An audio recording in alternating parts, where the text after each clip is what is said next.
നമസ്കാരം. കേരള സർക്കാരിന്റെ സാംസ്കാരിക വിനിമയ കേന്ദ്രമായ ഭാരത് ഭവൻ സംഘടിപ്പിക്കുന്ന നവമാധ്യമ സർഗവേദിയിലേക്ക് സ്വാഗതം. ഇന്ന് നമ്മോടൊപ്പമുള്ളത് പ്രശസ്ത സംഗീത സംവിധായകനും ഗായകനുമായ ശ്രീ കല്ലറ ഗോപനാണ്. അദ്ദേഹത്തെ സ്നേഹപൂർവ്വം സ്വാഗതം ചെയ്യുന്നു. നമസ്കാരം. ഇന്ന് ഒ.എൻ.വി. സാറിന്റെ ജന്മദിനമാണല്ലോ സാർ. നമുക്ക് ഈ ചടങ്ങ് ആരംഭിക്കുമ്പോൾ അദ്ദേഹത്തിന്റെ ഒരു കവിതയോടുകൂടി തന്നെ ആരംഭിക്കാം. തീർച്ചയായിട്ടും. അപ്പോൾ ഈ ഞാൻ സൃഷ്ടി എന്നൊരു സിനിമയുണ്ട്. ആ സിനിമയിലെ ബാബുരാജാണ് സംഗീത സംവിധാനം. സൃഷ്ടി എന്നൊരു കവിത തന്നെ ഒ.എൻ.വി. സാർ എഴുതിയിട്ടുണ്ട്. അങ്ങനെ ഒരു കവിതയുണ്ട് അദ്ദേഹത്തിൻ്റെ. അപ്പോൾ അതിൻ്റെ കുറച്ച് ഭാഗങ്ങൾ ഈ സിനിമയിലേക്ക് വേണ്ടി ഉപയോഗിച്ചിട്ടുണ്ട്. അത് പാടി തുടങ്ങാം.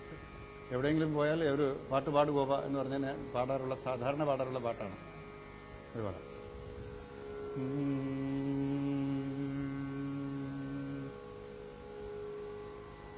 സൃഷ്ടിതൻ സൗന്ദര്യ മുന്തിരിച്ചാറിനായി കൈക്കുമ്പിൽ നീട്ടുന്നു നിങ്ങൾ. വേദനയിൽ സർഗവേദനയിലെന്റെ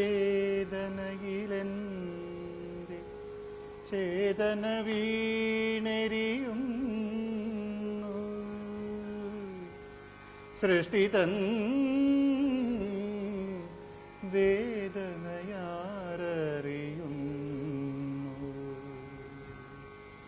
പൂവുകളായിരം കീറിമുറിച്ചു ഞാൻ പൂവിൻ്റെ തത്വം പഠിക്കാൻ. ഹൃദയങ്ങളായിരം കൊത്തി നുറുക്കി ഞാൻ ഹൃദയത്തിൻ സത്യം പഠിക്കാൻ. ഭൂമി തൻ കന്യയെ കാട്ടിലെറിഞ്ഞു ഞാൻ ഭൂപാലധർമ്മം പുലർത്താൻ. 100 വിഗ്രഹം തച്ചു തകർത്തു ഞാൻ ഒരു പുതുവിഗ്രഹം തീർക്കാൻ. 100 സഹോദരരെ കൊന്നു ഞാൻ 5 പേർ കുരുക്ഷേത്രം ജയിക്കാൻ. ദീപങ്ങളൊക്കെ കെടുത്തി ഞാൻ പ്രാർത്ഥിച്ചു ദീപമേ നീ നയിച്ചാലും. ഈ യുഗത്തിൻ ഇതിഹാസത്തിലുണ്ടെന്റെ ഈ വീരസാഹസ ചിത്രം. ഒരു തത്വശാസ്ത്രത്തിൻ തൈനട്ടു എന്നും പിഴുതു നോക്കുന്നു വേരെണ്ണാൻ.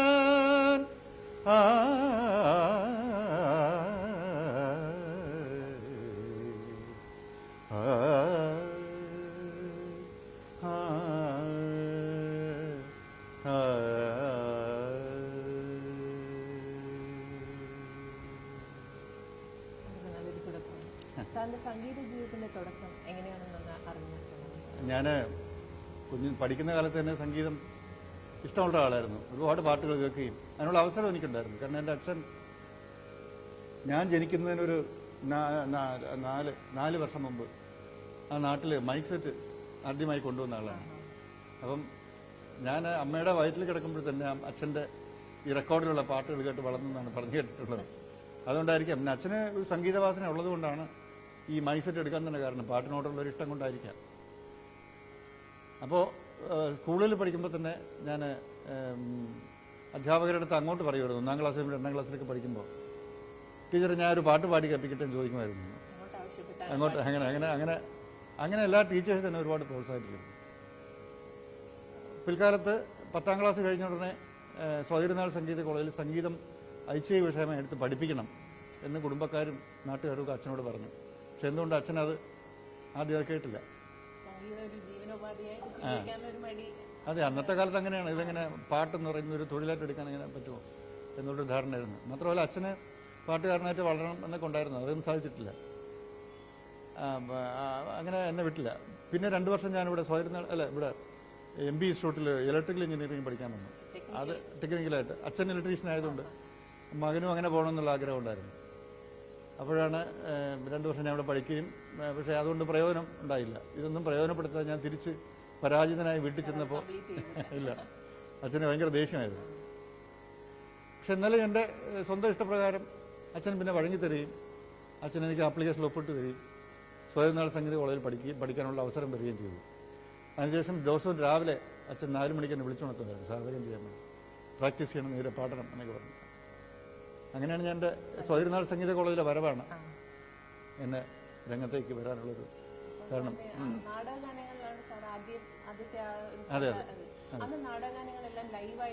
ലൈവായിട്ട് പാടിയിരുന്നു, പാടണം.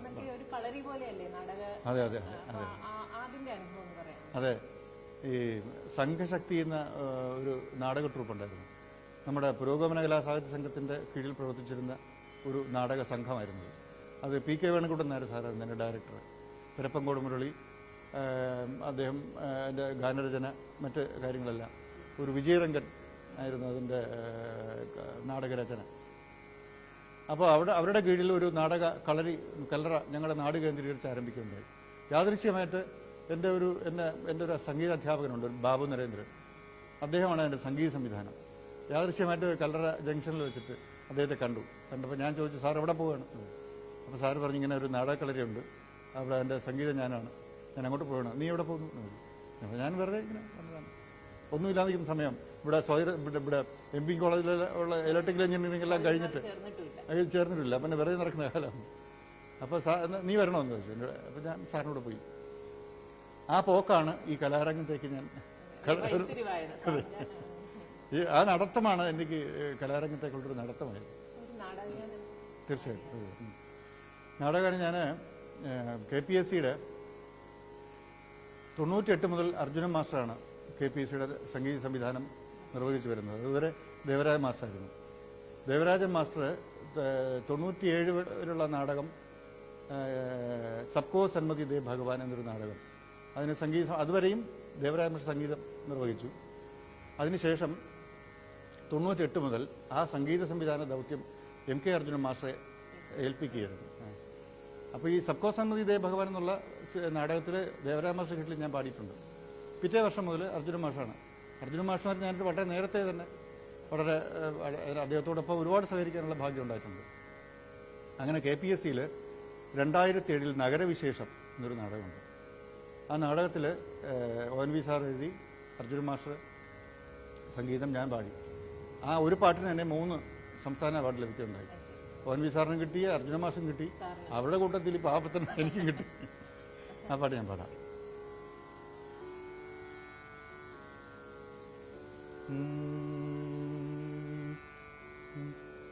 രാവിൽ വിരിഞ്ഞു പുലരിയിൽ മാഞ്ഞു പോം പൂവേ നിൻ പേരെനിക്കറിയില്ല. രാവിൽ വിരിഞ്ഞു പുലരിയിൽ മാഞ്ഞു പോം പൂവേ നിൻ പേരെനിക്കറിയില്ല. എങ്കിലും നിന്നിതൾ തുമ്പിലെത്തൂമണം എന്നെയും കാത്തിങ്ങു നിൽപ്പൂ, എന്നെയും കാത്തിങ്ങു നിൽപ്പൂ. രാവിൽ വിരിഞ്ഞു പുലരിയിൽ മാഞ്ഞു പോം പൂവേ നിൻ പേരെനിക്കറിയില്ല. ഇതാണ് ആ പാട്ട്. കിട്ടിയിട്ടുണ്ട്. അതെ അതെ.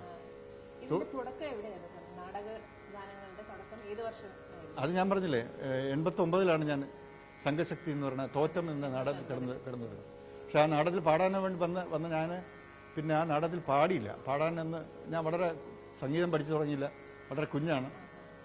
പക്ഷെ എന്നെപ്പോലൊരു ഈ അമച്വർ സിംഗറിനെ വെച്ചിട്ട് അത്രയും നല്ലൊരു പ്രൊഫഷണൽ നാടകത്തിൽ പാട്ടുകാരനായി എന്തുമാത്രം എനിക്കത് മാനേജ് ചെയ്യാൻ പറ്റുമെന്നൊരു സംശയം അവർക്കുണ്ടായിരുന്നു. എനിക്കറിയില്ലല്ലോ, ഞാൻ വലിയ പാട്ടുകാരൻ എൻ്റെ സ്വയം ധാരണയല്ലേ. അതുകൊണ്ട് എന്നെ പാടാൻ അവരൊന്നും അനുവദിച്ചില്ല. അന്ന് എനിക്ക് പിന്നെ ഞാൻ സ്റ്റേജ് മാനേജറായിരുന്നു. സ്റ്റേജ് മാനേജർ എന്ന് അറിയാമല്ലോ, ഞാൻ വിചാരിച്ചെന്തോ വലിയ തസ്തികയാണെന്നാണ്. പക്ഷെ കർട്ടൻ വരിക അങ്ങനെ 1.5 വർഷം ഞാൻ ആ ട്രൂപ്പിൽ സഹകരിച്ചിട്ടുണ്ട്. പക്ഷെ എന്നാലും അവസാനം എനിക്ക് പാടാനുള്ള അവസരം കിട്ടി ആ നാടകത്തിൽ. അതിനുശേഷം ഞാൻ പ്രൊഫഷണൽ നാടകങ്ങളിലേക്ക് വന്നു. 83 മുതൽ ഞാൻ സൗവർണിക എന്ന നാടക സംഘത്തിൽ സൗവർണിക പ്രൊഫഷണൽ നാടകം 83 മുതൽ ഈ 2019 ഏറ്റവും അവരുടെ അവസാനത്തെ നാടകം ഇതിഹാസം വരെ ഞാൻ തന്നെയാണ് പാടുന്നത്, അർജുൻ മാസ്റ്ററുടെ സംഗീതത്തിൽ. അതാണ് എൻ്റെ അവാർഡ്. അതെ. അപ്പോഴേ 94 തേവാരം എന്നൊരു നാടകം, അത് അർജുൻ മാസ്റ്ററായിരുന്നു സംഗീതം, പെരപ്പങ്കോട് മുരളി സാർ എഴുതിയത്.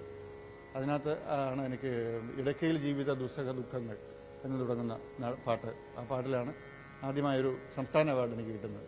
അതെനിക്ക് മാത്രമല്ല അർജുൻ മാസ്റ്റർക്കും എന്ന അവാർഡ് ലഭിക്കുന്നത്. ഒരുമിച്ച് പോയി, മാസ്റ്ററുടെ കൂടെ പോയി. അങ്ങനെ ഒരുപാട് ഞങ്ങൾ ഒരുമിച്ച് അദ്ദേഹത്തിൻ്റെ കൂടെ ഒപ്പം പോയി എനിക്കും അവാർഡ് വാങ്ങിക്കാനുള്ളൊരു ഭാഗ്യം ഉണ്ടായിട്ടുണ്ട് മാസ്റ്ററിൻ്റെ കൂടെ പോയി. അതാണ്. അപ്പോൾ അങ്ങനെ 8 അവാർഡ് കിട്ടിയിട്ടുണ്ട് എനിക്ക് നാടകത്തിന്, സംസ്ഥാന അവാർഡ്. അതെല്ലാം അർജുൻ മാസ്റ്റർ സംഗീതമാണ്. ഈ 8 അവാർഡ് കിട്ടിയതെല്ലാം തന്നെ അർജുന മാസ്റ്റർ സംഗീതം നൽകിയ പാട്ടുകൾക്ക് മാത്രമാണ്. അർജുന മാസ്റ്റർ സംഗീതം ഞാൻ പാടിക്കൊണ്ട് കിട്ടിയതാണ്. അത് ഞാനല്ല വേറെ ആരെങ്കിലും പാടിയെങ്കിലും ചിലപ്പോൾ അവർക്ക് കിട്ടുമായിരുന്നു. പക്ഷെ അർജുന മാസ്റ്റർ സംഗീതത്തിന്റെ ഒരു വാല്യൂ അതാണെന്നാണ് ഞാൻ പറഞ്ഞു വരുന്നത്. ഈ നാടക കളരിയിൽ അഭിനേതാക്കൾക്കൊപ്പം തന്നെയാണല്ലോ. അതെ. ഉണ്ട്. ഇപ്പോൾ ഞാൻ 83 ഞാൻ നേരത്തെ പറഞ്ഞു, സൗവർണിക നാടകം ആദ്യം ആയിട്ട് ആരംഭിക്കുന്നത് വെഞ്ഞാറമൂട്ടിൽ നമ്മുടെ വെഞ്ഞാറമൂട്ട് രാമചന്ദ്രൻ എന്നൊരു നാടകാചാര്യനുണ്ട്. അദ്ദേഹം അടുത്ത കാലത്ത് ഒരു 6-7 വർഷമായി അദ്ദേഹം നമ്മളെ മരിച്ചുപോയി. അദ്ദേഹമാണ് ഈ ട്രൂപ്പിൻ്റെ കാരണക്കാരൻ, ഈ സൗവർണിക. അന്ന് അതിനു മുമ്പ് അവർക്ക് ഒരു അമച്വർ ട്രൂപ്പ് ഉണ്ടായിരുന്നു, നെഹ്റു യൂത്ത് സെൻ്ററിൻ്റെ കീഴിൽ, വെഞ്ഞാറമൂട് ദൃശ്യ ഫൈൻ ആർട്സിൻ്റെ കീഴിൽ അമച്വർ നാടകം. അത് കേരളത്തിലുള്ള എല്ലാ സ്ഥലങ്ങളിലും പോയി മത്സര നാടകങ്ങൾ അവതരിപ്പിച്ച് സമ്മാനമായി അങ്ങനെ ഒരു നാടക ട്രൂപ്പായിരുന്നു. അതിലാണ് ഞാൻ ആദ്യം പാടാൻ വരുന്നത്. അന്ന് പാടാൻ വരുന്നത് ഞാനൊരു തുടിതാളം എന്നാണ് അവരുടെ നാടകത്തിൻ്റെ പേര്. ആ തുടിതാളം നാടകത്തിൽ തുടി വായിക്കാൻ വേണ്ടിയാണ് എന്നെ വായിക്കുന്നത്, പാടാനുമല്ല. തുടി വായി ഞാൻ ഇവരുടെ നമ്മുടെ സംഘശക്തിയുടെയൊക്കെ കൂടെ നടന്നിട്ട് മോറസ് ചെണ്ടയൊക്കെ വായിച്ചിട്ട് പാടും തെരുവ് നാടകങ്ങൾ. അപ്പോൾ അവർ കണ്ടിട്ടുണ്ട്, ഇങ്ങനെ കലറുള്ളൊരു പയ്യൻ ഒരു സാധനം കൂട്ടി വരുന്നത് അവർ കണ്ടിട്ടുണ്ട്. അങ്ങനെയാണ് എന്നെ വിളിച്ചത് തുടി വായിക്കാൻ. അന്ന് അവരുടെ ഈ അമച്വർ നാടകങ്ങളിൽ ഈ മുരശ കൊട്ടി പാടാനും തുടി കൊട്ടി പാടാനും ഞാൻ നടന്നിട്ടുണ്ട്. അതേ ട്രൂപ്പാണ് പിന്നെ 83 സൗവർണിയായിട്ട് രൂപപ്പെട്ടത്. അന്ന് ലൈവ് തന്നെയാണ് പാടുന്നത്. Orchestra, harmonium, tabla, guitar, flute, എല്ലാവരും ഓർക്കസ്ട്രക്കാർ നടന്മാരെ പോലെ തന്നെ ഒരു വണ്ടിയിൽ, ചെറിയൊരു വണ്ടിയായിരിക്കും, ഇത്രയും ആർട്ടിസ്റ്റുകളും പിന്നെ മ്യൂസിക് ആർട്ടിസ്റ്റുകളും എല്ലാവരും ഒരുമിച്ച് ഇങ്ങനെ. അതെ, വ്യത്യാസം വളരെ വലുതാണ്. മറ്റത് നമ്മൾ ലൈവായിട്ട് അവതരിപ്പിക്കുന്നു നാടകം, ഇന്നത് റെക്കോർഡ് ചെയ്ത് അവതരിപ്പിക്കുന്നു. അതെ. പക്ഷെ അത് ഭയങ്കര സുഖമാണ് നമ്മൾ ലൈവായിട്ട് ചെയ്യുമ്പോൾ. കാരണം ഒരു പാട്ട് പാടുമ്പോൾ നമ്മൾ പാടിക്കൊണ്ടിരിക്കുന്നത് തന്നെ ഈ സദസ് പിന്നെ സ്റ്റേജിൽ നിന്നിട്ട് അവരത് അഭിനയിക്കുന്നു. അത് വല്ലാത്ത വൈകാരികമായൊരു ഇതാണ്. കാരണം അതിൻ്റെ ഫീലെല്ലാം നമുക്ക് നേരിട്ട് ഉൾക്കൊണ്ട് പാടാൻ പറ്റും. അതായത് ആ സീനിൽ എന്തൊക്കെയാണോ നടക്കുന്നത് അതിനനുസരിച്ച് നമുക്ക് പാടാനും അതിനനുസരിച്ച് ഓർക്കസ്ട്ര പോകാനും ഒക്കെ നമുക്ക് പറ്റും. അത് വളരെ ഒരു വ്യത്യസ്തമായൊരു അനുഭവമാണ്. പിന്നെ അത് ആ മ്യൂസിക്കിൻ്റെ അളവ് കൃത്യമായി ഇത്ര സെക്കൻഡ് ഇന്നടത്ത് ഈ മ്യൂസിക് വേണം എന്ന് പറഞ്ഞാൽ അത് റെക്കോർഡാണ് ഇപ്പോൾ ഉപയോഗിക്കുന്നത്.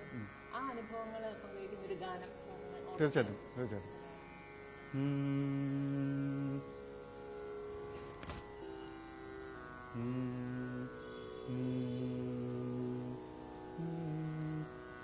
നാടോടിപ്പാട്ടിൻ്റെ നാഴൂരി വിത്തും നാടൻ പെണ്ണിൻ്റെ നാണത്തിൻ മുത്തും ഉഴുതു വിതച്ചിട്ട മനസ്സിൻ്റെ പാടത്തോരില ഈരില കൺതുറന്നു ഓരില ഈരില കൺതുറന്നു തെയ്യാറോ തിമി തെയ്യാറോ തിമി തെയ്യാറോ തെയ്യാറോ തക തെയ്യാറോ തക തെയ്യാറോ തെയ്യാറോ തെയ്യാറോ. ഇത് കുമരകം രാജപ്പനാണ് സംഗീത സംവിധാനം. പെരപ്പങ്കോട് മുരളി സാറ് എഴുതിയ പാട്ടാണ് ഇത്. ഞങ്ങൾ നാടകത്തോടൊപ്പം നടന്നു പാടിയ പാട്ടാണ്. ഇപ്പൊ നമ്മുടെ ഒരു ലൈവ് പ്രോഗ്രാം ആണല്ലോ സാർ. അതെ അതെ. എൻ ജി രാധാകൃഷ്ണൻ സാറിന്റെ മകന് അദ്ദേഹം ഒരു അച്ഛൻ കമ്പോസ് ചെയ്ത ഒരു ഗാനം പാടാൻ ആവശ്യപ്പെട്ടു. തീർച്ചയായിട്ടും അത് എൻ ജി രാധാകൃഷ്ണൻ സാറുമായിട്ടുള്ള ആ ഒരു ബന്ധം പറഞ്ഞിട്ട് ആ പാട്ട് പാടുകയാണെങ്കിൽ വളരെ നന്നായിരുന്നു. തീർച്ചയായിട്ടും. പിന്നെ ഞാനിവിടെ സോയർനാൾ സംഗീത കോളേജ് പഠിക്കുമ്പോൾ എം ജി രാജ സാറിന്റെ വീട്ടിന്റെ പിൻഭാഗത്ത് പോസ്റ്റ് ഓഫീസുണ്ട്, തെക്കാട് പോസ്റ്റ് ഓഫീസ്. ഇപ്പോൾ അത് പോസ്റ്റ് ഓഫീസ് മാറ്റി വേറെ സ്ഥലത്തേക്കാണ്, ഇവിടെ അടുത്ത് തന്നെ. ഇവിടെ അതെ. അപ്പോൾ ആ പോസ്റ്റ് ഓഫീസിന്റെ ബാക്കിലൊരു ചെറിയ മുറിയുണ്ട്, അവിടെയാണ് ഞാൻ താമസിച്ചിരുന്നത്. അപ്പോൾ അവിടെ നിന്ന് നടന്ന് നമ്മുടെ സോയർനാൾ കോളേജിൽ പോകാൻ വളരെ എളുപ്പമാണ്. അതിന് മുമ്പിൽ ഇറങ്ങി എം ജി രാജ സാറിന്റെ വീട്. എം ജി രാജ സാറിന്റെ വീടിന്റെ മുമ്പിലാണ് ഇപ്പോൾ നമ്മൾ ഇരിക്കുന്നത്, ഭാരത് ഭവനിലാണ് ഇരിക്കുന്നത്. ഇത് ഈ ബിൽഡിംഗ് വളരെ ചരിത്രപ്രസിദ്ധമായ ഒരു ബിൽഡിംഗ് ആണിത്. പിന്നെ ഇവിടെയാണ് പിന്നെ ദാസാർ ആ കാർ ഷെഡിൽ താമസിച്ചിട്ടുണ്ട്. ക്ഷമാങ്കുടി ഈ ചരിത്രം ഉറങ്ങുന്ന ഒരു വീടാണ്. അതിന്റെ ഓപ്പോസിറ്റാണ് നമ്മുടെ എം ജി രാജ സാർ താമസിക്കുന്നത്. അപ്പോൾ ഞാൻ എന്നും ഇതുവഴി പോകും. എനിക്ക് രാജ സാറിനെ പോലെ അല്പം മുറുക്കുന്ന ശീലം ഉണ്ടായിരുന്നു, ഇപ്പം ഇല്ല കേട്ടോ. അപ്പോൾ ഇതുവഴി പോകുമ്പം അമ്മ ഉമ്മറത്തിരിക്കുന്നത് കാണാം, എം ജി രാജ സാറിന്റെ അമ്മ.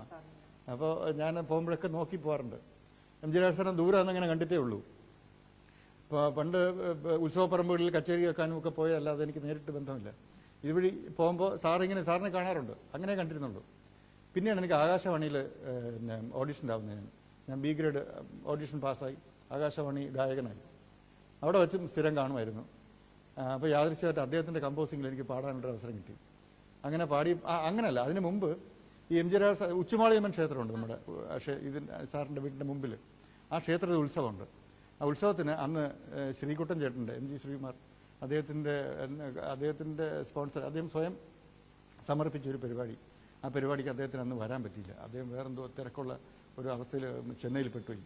അപ്പോൾ ഈ പരിപാടിക്ക് കൃത്യമായിട്ട് വരാൻ പറ്റിയില്ല. അപ്പോൾ അദ്ദേഹം അവിടെ നിന്ന് വിളിച്ചു, ഗോപനെ വിളിച്ചു, എന്നെ വിളിച്ചു. ഞങ്ങൾ വലിയ ഇഷ്ടക്കാരാണ്. അങ്ങനെ എന്നോട് ഗോപനും ടീമുമായിട്ട് ചേർന്നിട്ട് നമ്മുടെ ഓർക്കസ്ട്രയൊക്കെ വെച്ച് അവരുടെ പ്രോഗ്രാം ചെയ്യണം. എൻ്റെ ഒരു വഴിപാടായിരുന്നു, എനിക്ക് അവിടെ സമയത്ത് എത്താൻ പറ്റിയില്ല. അതുകൊണ്ട് ഗോപൻ വന്ന് പ്രോഗ്രാം ചെയ്യണം എന്ന് പറഞ്ഞു. വളരെ സന്തോഷമായി. അപ്പോൾ എം ജി രാജ സാറിൻ്റെ മുമ്പിലാണ്, വീട്ടിൻ്റെ ഫ്രണ്ടിലാണ് സ്റ്റേജ്. അവിടെ ഞാനും ഈ പ്രോഗ്രാം ചെയ്തു, ഗാനമേള ചെയ്തു. അപ്പോൾ എൻ്റെ ആസ്വാദകരായിട്ട് ഓഡിയൻസ് എന്ന് പറയുന്നത് സാധാരണ ഇവിടുത്തെ ഓഡിയൻസ് അല്ല. അതിൻ്റെ പിൻഭാഗത്ത് എം ജി രാജ സാറിൻ്റെ വീട്ടിൻ്റെ ഉമ്മറത്ത് എം ജി രാജ സാറ് അമ്മയും കുടുംബവും എല്ലാവരും അവിടെ നിന്ന് കാണുകയാണ്. അവിടെയാണ് ഞാൻ ആദ്യമായിട്ട് പാടുന്നത്. അന്നാണ് എം ജി രാജ സാറിൻ്റെ പാട്ട് കേൾക്കുന്നത്. പിറ്റേ ദിവസം മുതൽ ആ വീട്ടിൽ അംഗമായി. അദ്ദേഹം നേരെ ക്ഷണിക്കുകയായിരുന്നു വീട്ടിലേക്ക്. അദ്ദേഹത്തിൻ്റെ കുറേ കാലം പഠിച്ചു. അന്ന് മക്കളൊക്കെ കൊച്ചാണ്, രാജും കാത്തുമൊക്കെ വളരെ കുഞ്ഞുങ്ങളാണ്. അപ്പോൾ അവിടെയാണ് അങ്ങനെയാണ് തുടക്കം രാജ സാറിൻ്റെ ബന്ധം. അദ്ദേഹത്തിൻ്റെ കീഴിൽ ഞാൻ ഒരുപാട് പഠിച്ചിട്ടുണ്ട്. അദ്ദേഹത്തിൻ്റെ സംഗീത സംവിധാനത്തിൽ ഒരുപാട് പാടിയിട്ടുണ്ട്. ആകാശവാണിയിൽ മാത്രമല്ല, സിനിമയിലും പാടിയിട്ടുണ്ട്. സിനിമയിൽ കാവും കോവിലാകാവും എന്ന് ബിച്ചുവേട്ടൻ എഴുതിയ ഒരു പാട്ട് ആഭരണച്ചാർത്തും സിനിമയിൽ ഞാൻ പാടിയിട്ടുണ്ട്. അല്ലാതെ തന്നെ അദ്ദേഹത്തിൻ്റെ ഒരുപാട് സിനിമകൾക്ക് വേണ്ടി ട്രാക്ക് പാടിയിട്ടുണ്ട്. അദ്ദേഹത്തിൻ്റെ കൂടെ സംഗീതം കുറേ കാലം പഠിച്ചിട്ടുണ്ട്. ഇപ്പോൾ രാജിന് വേണ്ടി, ഞാൻ മോനെ എന്നാണ് എപ്പോഴും വിളിക്കുന്നത്. അതെ, എം ജി രാധാകൃഷ്ണൻ ലളിതഗാനം എന്ന് പറഞ്ഞാൽ തന്നെ നമുക്ക് ആദ്യം ഓർമ്മ വരുന്നത് എം ജി രാജ സാറിൻ്റെ ഘനശ്യാമ സന്ധ്യാഹൃദയം നിറയെ മുഴങ്ങി മഴവില്ലിൻ മാണിക്യവീണ ഘനശ്യാമ സന്ധ്യാഹൃദയം നിറയെ മുഴങ്ങി മഴവില്ലിൻ മാണിക്യവീണ ഘനശ്യാമ സന്ധ്യാഹൃദയം.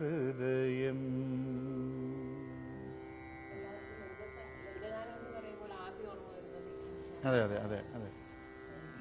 ഒരുപാട് പേര് സന്തോഷ് പാടി, തൃപ്പൂണിത്തുറ കൃഷ്ണദാസ്, പത്മകുമാർ, ശ്യാമള കൊയ്ക്കൽ, സുഷു വിനോദ്, പവിത്ര, ഇങ്ങനെ ഒരുപാട് പേര്. വളരെയധികം സന്തോഷം. നമ്മുടെ ഈ ലൈവ് കണ്ടുകൊണ്ടിരിക്കുന്ന എല്ലാവർക്കും വളരെയേറെ നന്ദി. ഒരുപാട് പേര് പല ആവശ്യങ്ങളും ഉന്നയിച്ചുകൊണ്ട് വന്നിട്ടുണ്ട് കാണാം. പക്ഷേ എല്ലാം കൃത്യമായിട്ട് എല്ലാവരുടെയും ആവശ്യപ്രകാരം എല്ലാ പാട്ടുകളും പാടി തീർക്കാൻ പറ്റുമെന്ന് തോന്നുന്നില്ല. അതുകൊണ്ട് എല്ലാവരും ക്ഷമിക്കുക. പരമാവധി ഞങ്ങൾ നിങ്ങളുടെ ആവശ്യപ്രകാരം പാടാൻ ശ്രമിക്കുന്നതാണ്. അതെ അതെ അതെ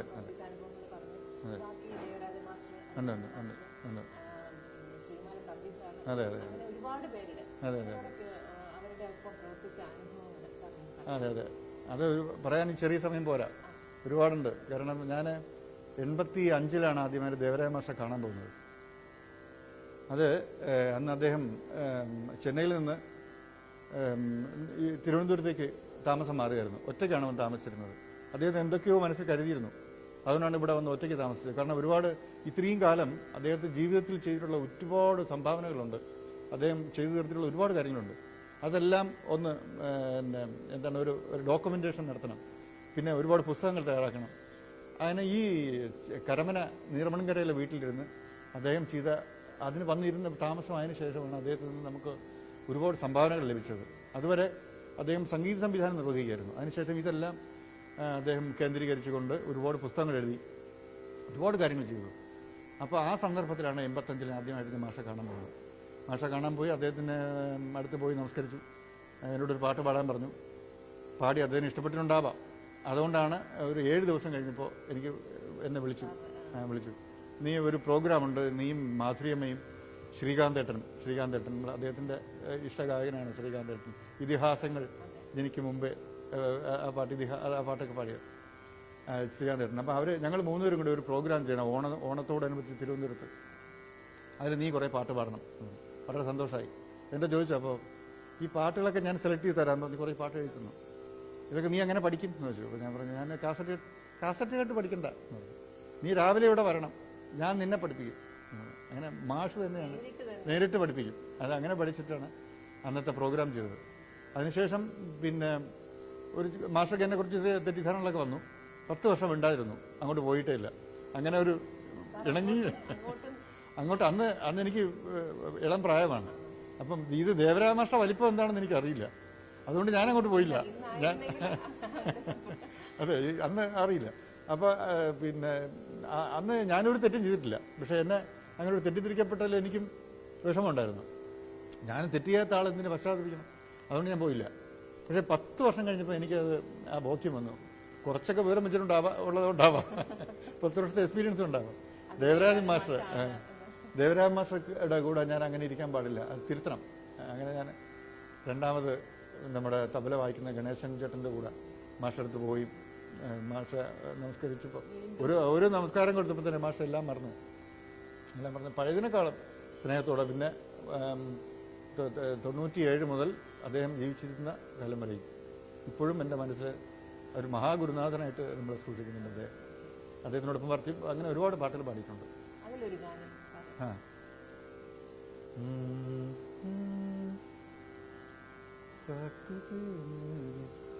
കാട്ടുതേന്നേദിച്ചു കന്നിപ്പെണ്ണിലോ ചാരുഗന്ധം നുകർന്നാടിമാനം ആടി നനനൊഴുകി വായോ ഒഴുകി വായോ. ഇതാണ് ആ പാട്ട്. എൻ്റെ വരി ഞാൻ പെട്ടെന്ന് ഓർമ്മിക്കുന്നില്ല. പെട്ടെന്നൊരു പാട്ട് പാടാൻ ലിറിക്സ് അങ്ങനെ കുറേ പാട്ടുകളുണ്ട്, ഒരുപാട് പാട്ടുകളുണ്ട്. പെട്ടെന്ന് ഓർമ്മിക്കുന്ന ഒരുപാട് പാട്ടുകളുണ്ട്. അതെ, ഞാൻ പറഞ്ഞു നേരത്തെ, അർജുൻ മാഷിൻ്റെ കൂടെ ഞാൻ ഏറ്റവും കൂടുതൽ സജീവമായി രംഗത്ത് വരുന്നത് 94-ലാണ്. 89-ൽ അദ്ദേഹം തരങ്ങിണി സ്റ്റുഡിയോയിൽ ഒരു സിനിമയുടെ റെക്കോർഡിങ്ങിന് വേണ്ടി വന്നിരുന്നു. അന്ന് തരങ്ങിണി സ്റ്റുഡിയോയിൽ തന്നെ വിളിക്കുകയാണ്. അർജുൻ മാഷല്ല വിളിച്ചത്, തരങ്ങിണി സ്റ്റുഡിയോ. സാധാരണ അങ്ങനെയാണ് സ്റ്റുഡിയോ തന്നെ എന്നെ വിളിക്കാറുള്ളത്. ഒരു ഫിലിമുണ്ട്, അതിൻ്റെ ഒരു ട്രാക്ക് പാടണം എന്ന് പറഞ്ഞ് എന്നെ വിളിച്ചിരുന്നു. അപ്പോൾ ഞാൻ വളരെ കാര്യമായിട്ട് പോയി. അവിടെ ചെന്നപ്പോഴാണ് അറിയുന്നത് അത് അർജുന മാഷയുടെ സംഗീതത്തിലാണ് എന്നറിയുന്നത്. പിന്നെ നമ്മുടെ എന്താണ് ദേവരായ മാഷ പോലെ തന്നെ നമ്മൾ ബഹുമാനിക്കുന്ന ഒരു സംഗീത സംവിധാനത്തിൻ്റെ കീഴിലൊരു ട്രാക്ക് പാടാൻ കഴിയുക എന്ന് പറയുന്നത് തന്നെ വളരെ സന്തോഷമായിരുന്നു. അന്ന് ഞാൻ ആ പാട്ട് വളരെ പെട്ടെന്ന് പഠിക്കാൻ പറ്റി. കാരണം ഹൃദയമുള്ള പാട്ടുകൾ എപ്പോഴും ഹൃദയത്തിലേക്ക് പെട്ടെന്ന് കയറും. അതാണ്. അല്ലെങ്കിൽ നമ്മൾ അത് അർജുന മാഷം അവരുടെയൊക്കെ കമ്പോസിംഗ് എന്ന് പറയുന്നത് അതാണ് അവരുടെ പ്രത്യേകത. പെട്ടെന്ന് നമ്മളെ മനസ്സിലേക്ക് തറച്ചു കയറും. അപ്പോൾ ഞാൻ എളുപ്പം പെട്ടെന്ന് പാട്ട് പഠിക്കുകയും ചെയ്തു. എത്രയും വേഗം ആ പാട്ട് പാടി മനോഹരമാക്കാൻ കഴിഞ്ഞു എനിക്ക്.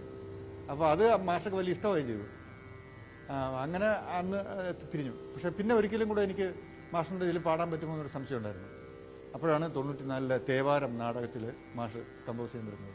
അതിനു മുമ്പ് കുമരകം രാജപ്പൻ സാറായിരുന്നു അതിൻ്റെ നാടകത്തിൻ്റെ സംഗീത സംവിധാനം 94 അർജുന മാഷ്. അങ്ങനെ അർജുന മാഷിൻ്റെ തേവാരം നാടകത്തിൽ ഞാൻ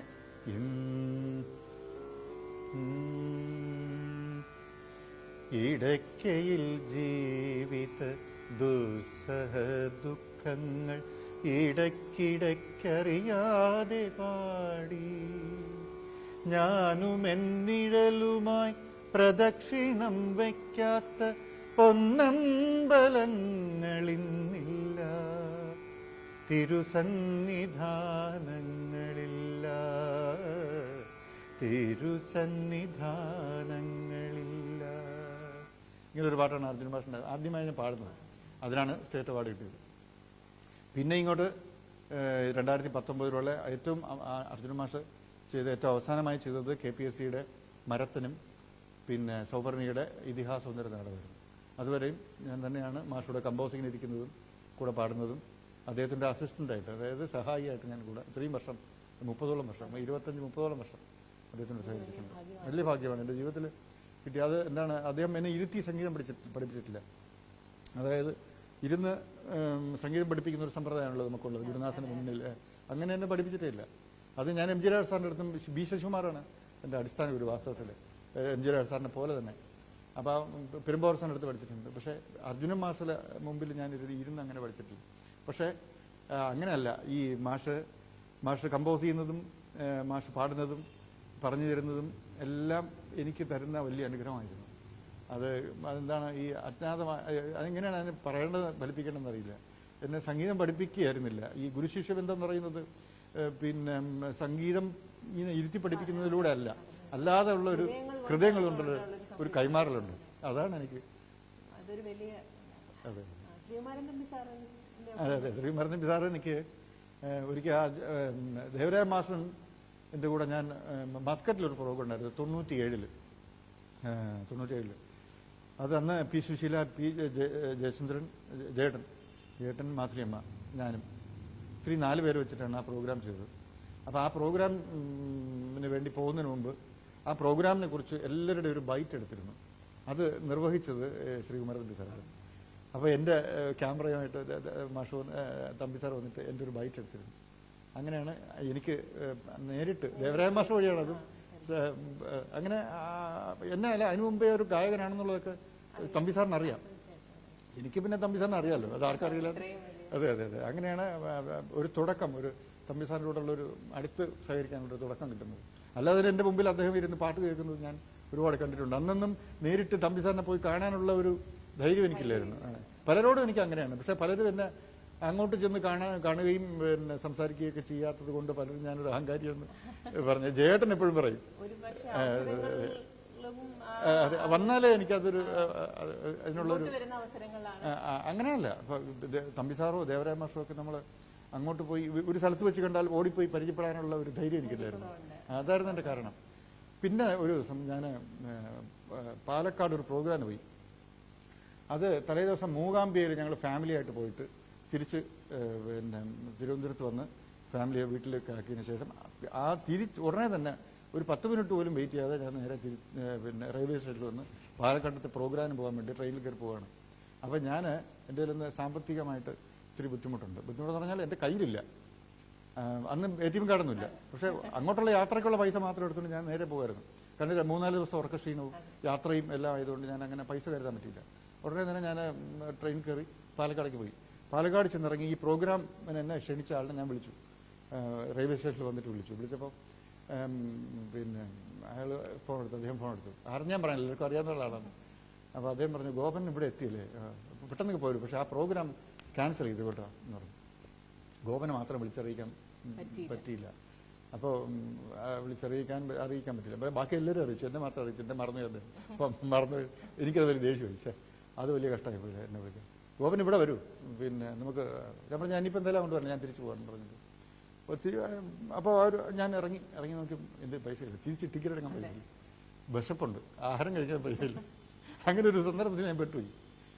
പരിചയക്കാരും കാണുന്നില്ല, പരിചയക്കാരായിട്ട് ആരും കാണുന്നില്ല. ഞാൻ എന്ത് ചെയ്യും? ഞാൻ ഈ തിരിച്ചു പോകാനുള്ള എൻ്റെ പിന്നെ മനസ്സനുവദിക്കുന്നില്ല, അദ്ദേഹത്തിൻ്റെ അടുത്തേക്ക് പോകാനുള്ള. അപ്പം ഞാൻ ആകെ വിഷമിച്ചു. എന്തായാലും തിരിച്ചു പോകുന്ന പരിപാടിയില്ല, അദ്ദേഹത്തിൻ്റെ അടുത്തേക്ക് പോകുന്ന പരിപാടിയില്ല. അങ്ങനെ ഞാൻ വളരെ വിഷമിച്ച് നിന്നപ്പോൾ ശ്രീകുമാരൻ തമ്പി സാർ ഇങ്ങനെ നടന്നു വരുന്നു. ഞാൻ സാറിനെ കണ്ടു. ഗോപൻ മനസ്സിലായി. ഞാൻ കാര്യങ്ങളൊക്കെ പറഞ്ഞു, ഞാൻ പോയിട്ട് വരികയാണ്. ശരി, ഞാൻ ചെന്നൈയിലേക്ക് പോവാണ്, കാണാം എന്ന് പറഞ്ഞു. സാറേ അല്ല സാറേ, ഞാൻ കാര്യം പറഞ്ഞു. അതിനെന്താ പറഞ്ഞു. അപ്പോൾ അന്ന് സാർ ഒരു 100 രൂപ എടുത്ത് എനിക്ക് കൈ തന്നു. എന്നിട്ട് സാറ് പറഞ്ഞു, അപ്പം ടിക്കറ്റ് എടുക്കാനും പിന്നെ ധാരാളം പൈസയായി എനിക്ക്. ഭക്ഷണത്തിന് എല്ലാം വയറു നിറച്ച് ആഹാരവും കഴിച്ചു, പിന്നെ ടിക്കറ്റും എടുത്തു. എന്നിട്ട് സാർ ഈ പൈസ എന്നിട്ട് പറഞ്ഞു, സാർ ഞാൻ നാട്ടിൽ വരുമ്പോൾ തരാം. ഞാൻ അന്ന് ATM കാർഡൊന്നുമില്ല, പെട്ടെന്ന് ബാങ്കിൽ ഇപ്പോൾ പൈസ എടുക്കാനൊന്നും പറ്റില്ല. അങ്ങനെ ഞാൻ സാർ പറഞ്ഞു, ഞാൻ നാട്ടിൽ വരുമ്പോൾ ഞാൻ സാറിന് തരാം. നീ പൈസ തരണ്ട ഗോപൻ ഞാൻ പാടിച്ച് മുതലായിക്കോളാം. പിന്നെ ഞാൻ അദ്ദേഹത്തിന്റെ സംഗീത സംവിധാനത്തിലുള്ള എല്ലാ സീരിയലുകളും അദ്ദേഹം എന്ത് വർക്ക് ചെയ്താലും അവസാനത്തെ സിനിമ വരെ, അതായത് പിന്നെ അമ്മയ്ക്കൊരു താരാട്ടിൽ വരെ ഞാൻ പാടിയിട്ടുണ്ട്. അപ്പം അതൊരു വലിയ ബന്ധമാണ്. പിന്നെ സംശയം തന്നെ.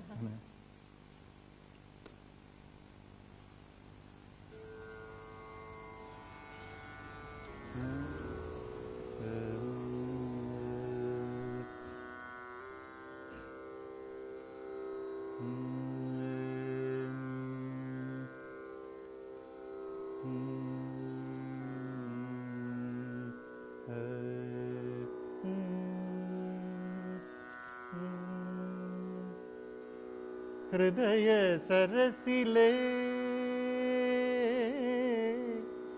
പ്രണയ പുഷ്പമേ,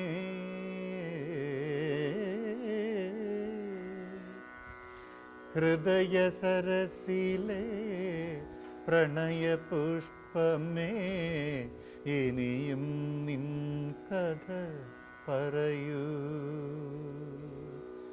അർദ്ധനിമീലിത മിഴികളിലൂറും അശ്രുബിന്ദുവൻ സ്വപ്നബിന്ദുവോ, ഹൃദയ സരസിലെ പ്രണയ പുഷ്പമേ, ഇനിയും നിൻ കഥ പറയൂ, നീ പറയൂ.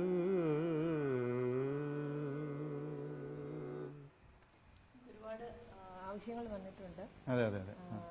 ശോഭൻ റെഡ്ഡി ആവശ്യപ്പെട്ട ഹൃദയം കൊണ്ട് എഴുതിയ കവിത എന്ന ഗാനം ആവശ്യപ്പെട്ടിട്ടുണ്ട്. അത് ഞാൻ വാസ്തവത്തിൽ അത് കൃത്യമായിട്ട് പാടാനുള്ളൊരു തയ്യാറെടുപ്പിലല്ല.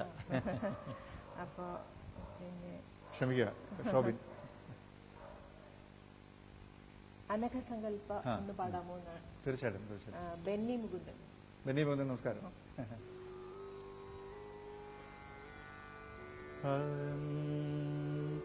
ഞാൻ എവിടെ പോയാലും എന്നോട് ഏറ്റവും കൂടുതൽ ആവശ്യം വന്നിട്ടുള്ളൊരു പാട്ടാണ് ഈ അടുത്ത കാലത്തായിട്ട്. അനഘസങ്കല്പ ഗായിക, ഭാസ്കര മാഷിന്റെ രചന, ദേവരായ മാഷിന്റെ സംഗീതം, അണിയറാണെന്ന് തോന്നുന്നു സിനിമ.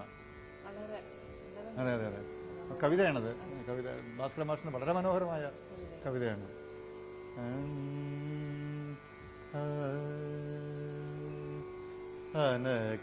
അനഘസങ്കല്പ ഗായികേ മാനസ മണിവിപഞ്ചികാവാദിനീ നിന്നുടെ മൃദുകരാങ്കുല സ്പശനാലിംഗന മദലഹരിയിലെന്റെ കിനാവുകൾ, മുഖപടവും മുലക്കച്ചയും മാറ്റി സുഖദ നർത്തനം ചെയ്യുന്നു ചുറ്റിലും, തരളമാനസ മായാമരാളിക തവ മനോഹര ഗാനയമുനയിൽ, സമയതീരത്തിൽ ബന്ധനമില്ലാതെ മരണസാഗരം പോകുന്ന നാൾ വരെ ഒരു മദാലസ നിർവൃതി ബിന്ദുവായി ഒഴുകുമെങ്കിലോ ഞാൻ നിത്യ തൃപ്തനാ. ശ്യാമള കോയിക്കൽ ആവശ്യപ്പെട്ടിരിക്കുന്ന ഒരു ഹൃദയ സരസിലെ അതിപ്പോ പാടിയല്ലോ. ശ്രീകുമാർ നമ്പീശന്റെ ഹൃദയ സരസിൽ ഞാനിപ്പോ പാടിക്കഴിഞ്ഞു. സുഷു വിനോദ്, ഒരുപാട് പേര്. അനഘസങ്കല്പം വേറെ വിനീഷ് അമ്പലക്കര ആവശ്യപ്പെടുന്നു. ആ പാട്ട് തന്നെ ഒരുപാട് പേര്. അതെ അതെ അതെ അതെ വിനീഷ്. എല്ലാവർക്കും നമസ്കാരം. അനഘസങ്കല്പ ഗായിക പാടിയതേ ഉള്ളൂ. അനുവാദമില്ലാതെ അകത്തു വന്നു. അർജുന മാഷിന്റെ ഭാസ്കര മാഷ് അർജുന മാഷ്. അതെ, സന്തോഷ് കുമാർ ആവശ്യപ്പെട്ടിരിക്കുന്നു. അതെ അതെ അതെ.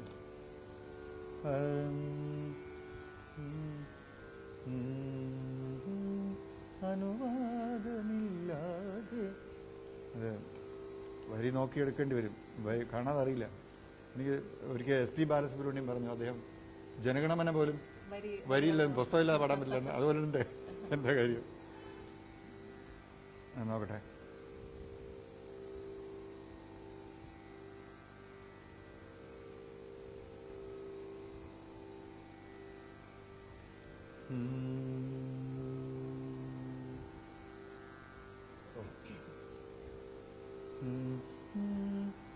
അനുവാദമില്ലാതെയകത്തു വന്നു, നെഞ്ചിൽ അടച്ചിട്ട മണിവാതിൽ നീ തുറന്നു.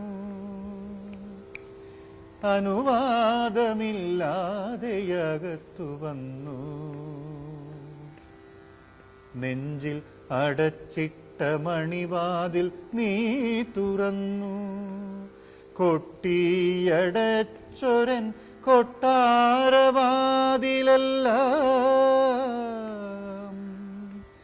പൊട്ടിച്ചിരിത്താക്കോലിട്ടു നീ തുറന്നു.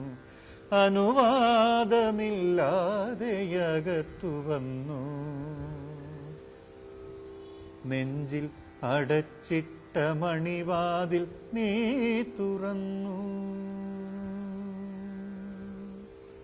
രവീന്ദ്രൻ മലയങ്കാവ് കതിവന്നൂർ വീരനെ നോമ്പുനോട്ടിരുന്നു. പാടാമോ സാർ? നമസ്കാരം രവീന്ദ്രൻ.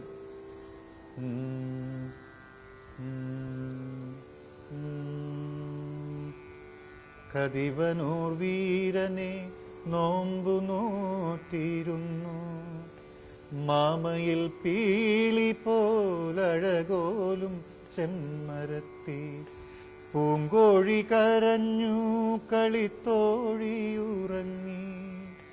അവൾ മാത്രമുണ്ണാതെ ഉറങ്ങാതെ കഴിഞ്ഞു.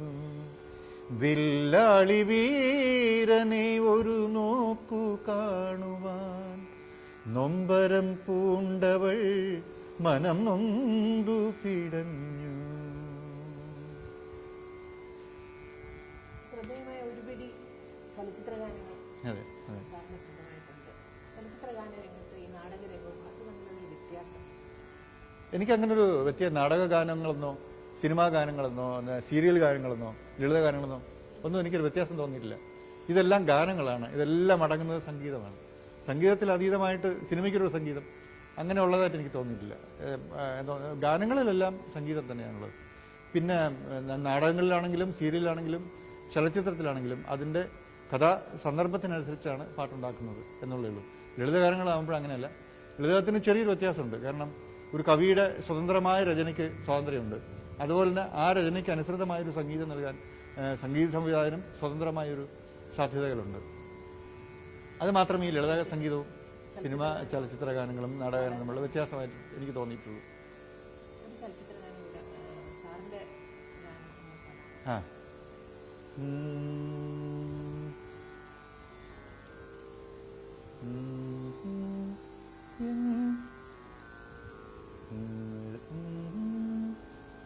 എങ്ങും ചന്ദനഗന്ധം നിറയും സന്ധ്യയിലീ വാനിൽ എവിടേക്കേകാകിനിയായി താഴ്ന്നു പറക്കുന്നു പക്ഷി, എൻ പൊന്മേഘപക്ഷി.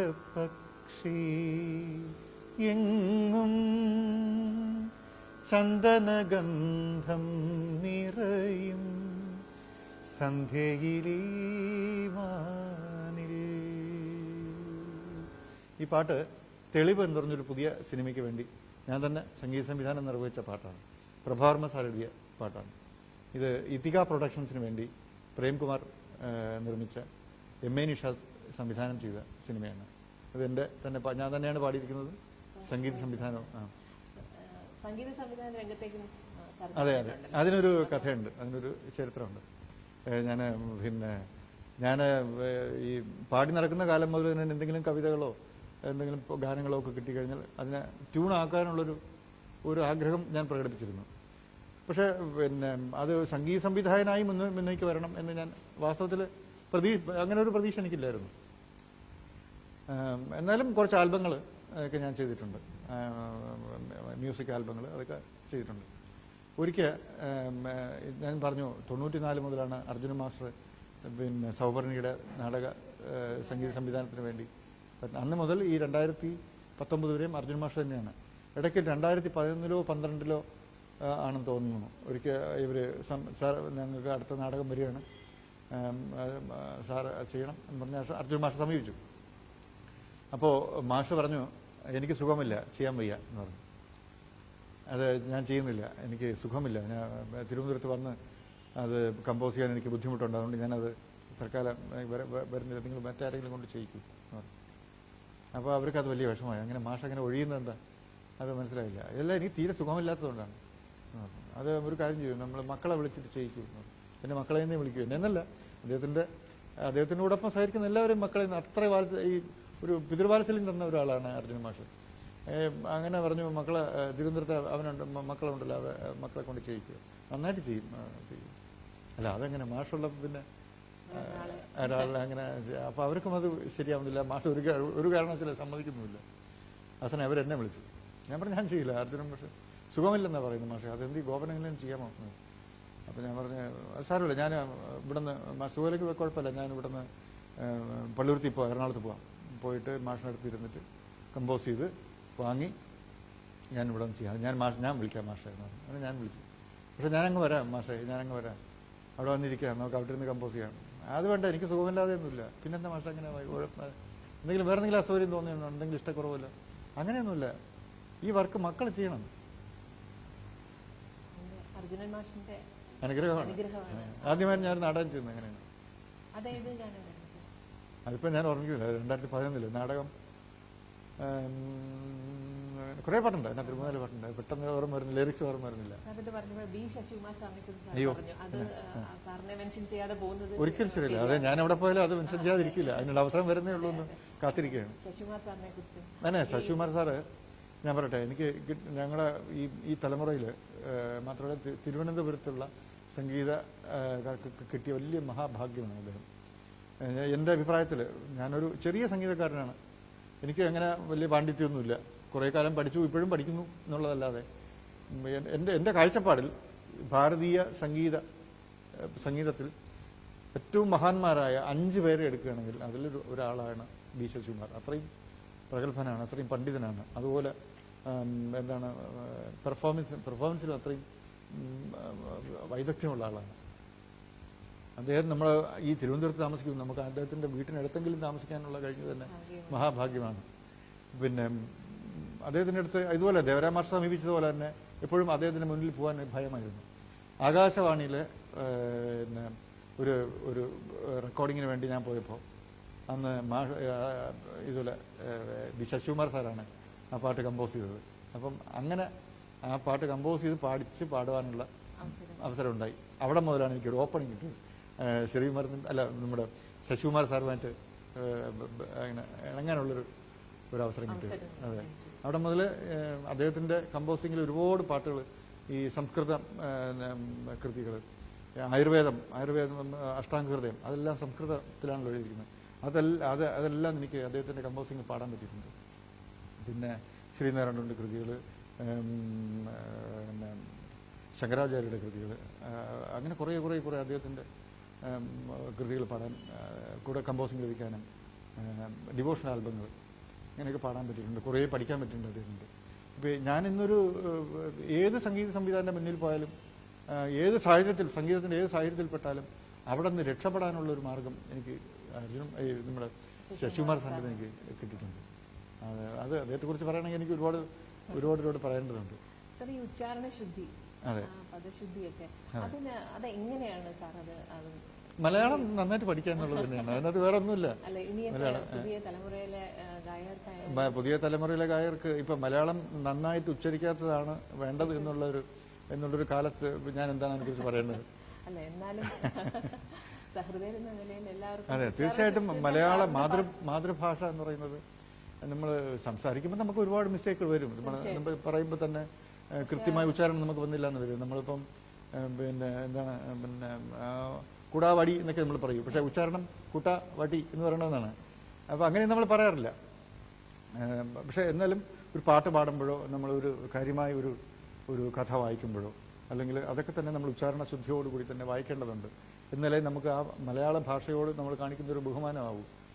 അങ്ങനെ തന്നെ ചെയ്യണമെന്ന് തന്നെയാണ് എൻ്റെ അഭിപ്രായം. അത് ഞാൻ പഠിച്ചത് നമ്മുടെ ദാസാറിൻ്റെ കയ്യിൽ നിന്നാണ്. മഹാനായ ഈ മലയാളം പഠിപ്പിച്ചത്, അക്ഷരം പഠിപ്പിച്ചത് വാസ്തവത്തിൽ ദാസാറാണ് പറയേണ്ടി വരും. അത് അതെ, അങ്ങനെ ഒരുപാട് നമ്മുടെ മുൻഗാമികളായിട്ടുള്ള ഒരുപാട് പേരുടെ ശരിക്കും ഈ അങ്ങനെ തന്നെയാണ് ചെയ്യേണ്ടത്.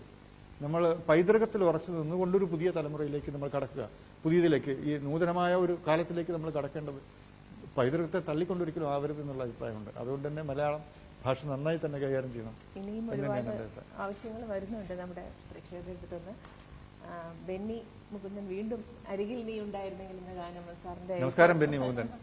ഒരുപാട് പേര് പിന്നെ ഒരുപാട് പേര് ആവശ്യപ്പെട്ടിട്ടുണ്ട്.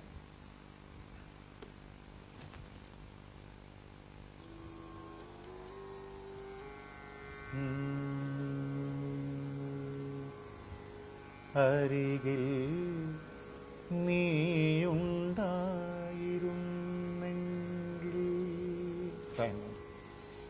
അരികിൽ നീയുണ്ടായിരുന്നെങ്കിലെന്നു ഞാൻ ഒരു മാത്ര വെറുതെ നനച്ചുപോയി, ഒരു മാത്ര വെറുതെ നനച്ചുപോയി. രാത്രി മഴ പെയ്തു തോന്ന നേരം, കുളിർക്കാറ്റിലില ചാർത്തുലഞ്ഞ നേരം, ഇത്തിറ്റു വീഴും നീർത്തുള്ളിതൻ സംഗീതം ഹൃത്തന്തികളിൽ പടർന്ന നേരം, കാതരയായൊരു പക്ഷിയൻ ജാലക വാതിലിൻ ചാരേ ചിലച്ച നേരം, വാതിലിൻ ചാരേ ചിലച്ച നേരം, ഒരു മാത്ര വെറുതെ നനച്ചുപോയി. അരികിൽ നീയുണ്ടായിരുന്നെങ്കിൽ. സുഷുവിനോട് ഒരു ഗാനം ആവശ്യപ്പെട്ടിട്ടുണ്ട്, രാവിലെ വിരിഞ്ഞ പൂവ്. അല്ലാതെ ഞാൻ ആദ്യം പാടി രാവിലെ വിരിഞ്ഞു പുലരിയിൽ മാഞ്ഞു പോകും. അത് 2007 നഗരവിശേഷം നാടകത്തിൽ ഞാൻ പാടിയതാണ്. വേണമെങ്കിൽ പാടാം. ഹൃദയ സരസിലെ അത് ഞാൻ നമ്മൾ പാടിയതാണല്ലോ ശ്രീകുമാരൻ നമ്പി സാറിന്. ഇതിനൊക്കെ ഒരുപാട് ആവശ്യക്കാര് ഇതെല്ലാം ഞാൻ പാടി കഴിഞ്ഞതാണ്. സന്തോഷ് കുമാർ ആവശ്യപ്പെട്ടിരിക്കുന്ന എൻ മന്ദഹാസം. സന്തോഷ് കുമാർ നമസ്കാരം. ഒരുപാട് പേരെ എല്ലാവരെയും ഹായ് പറയാൻ, ഒരുമിച്ച് ഹായ് പറയാം. അതിനുള്ള ഒരു സാഹചര്യം ഇപ്പോൾ ഉള്ളൂ.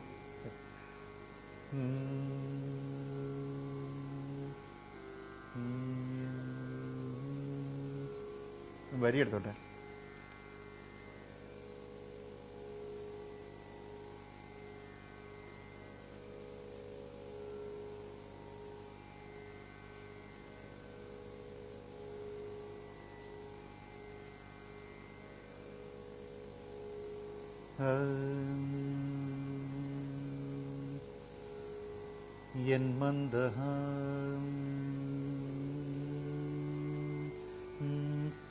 എൻ മന്ദഹാസം ചന്ദ്രികയായെങ്കിൽ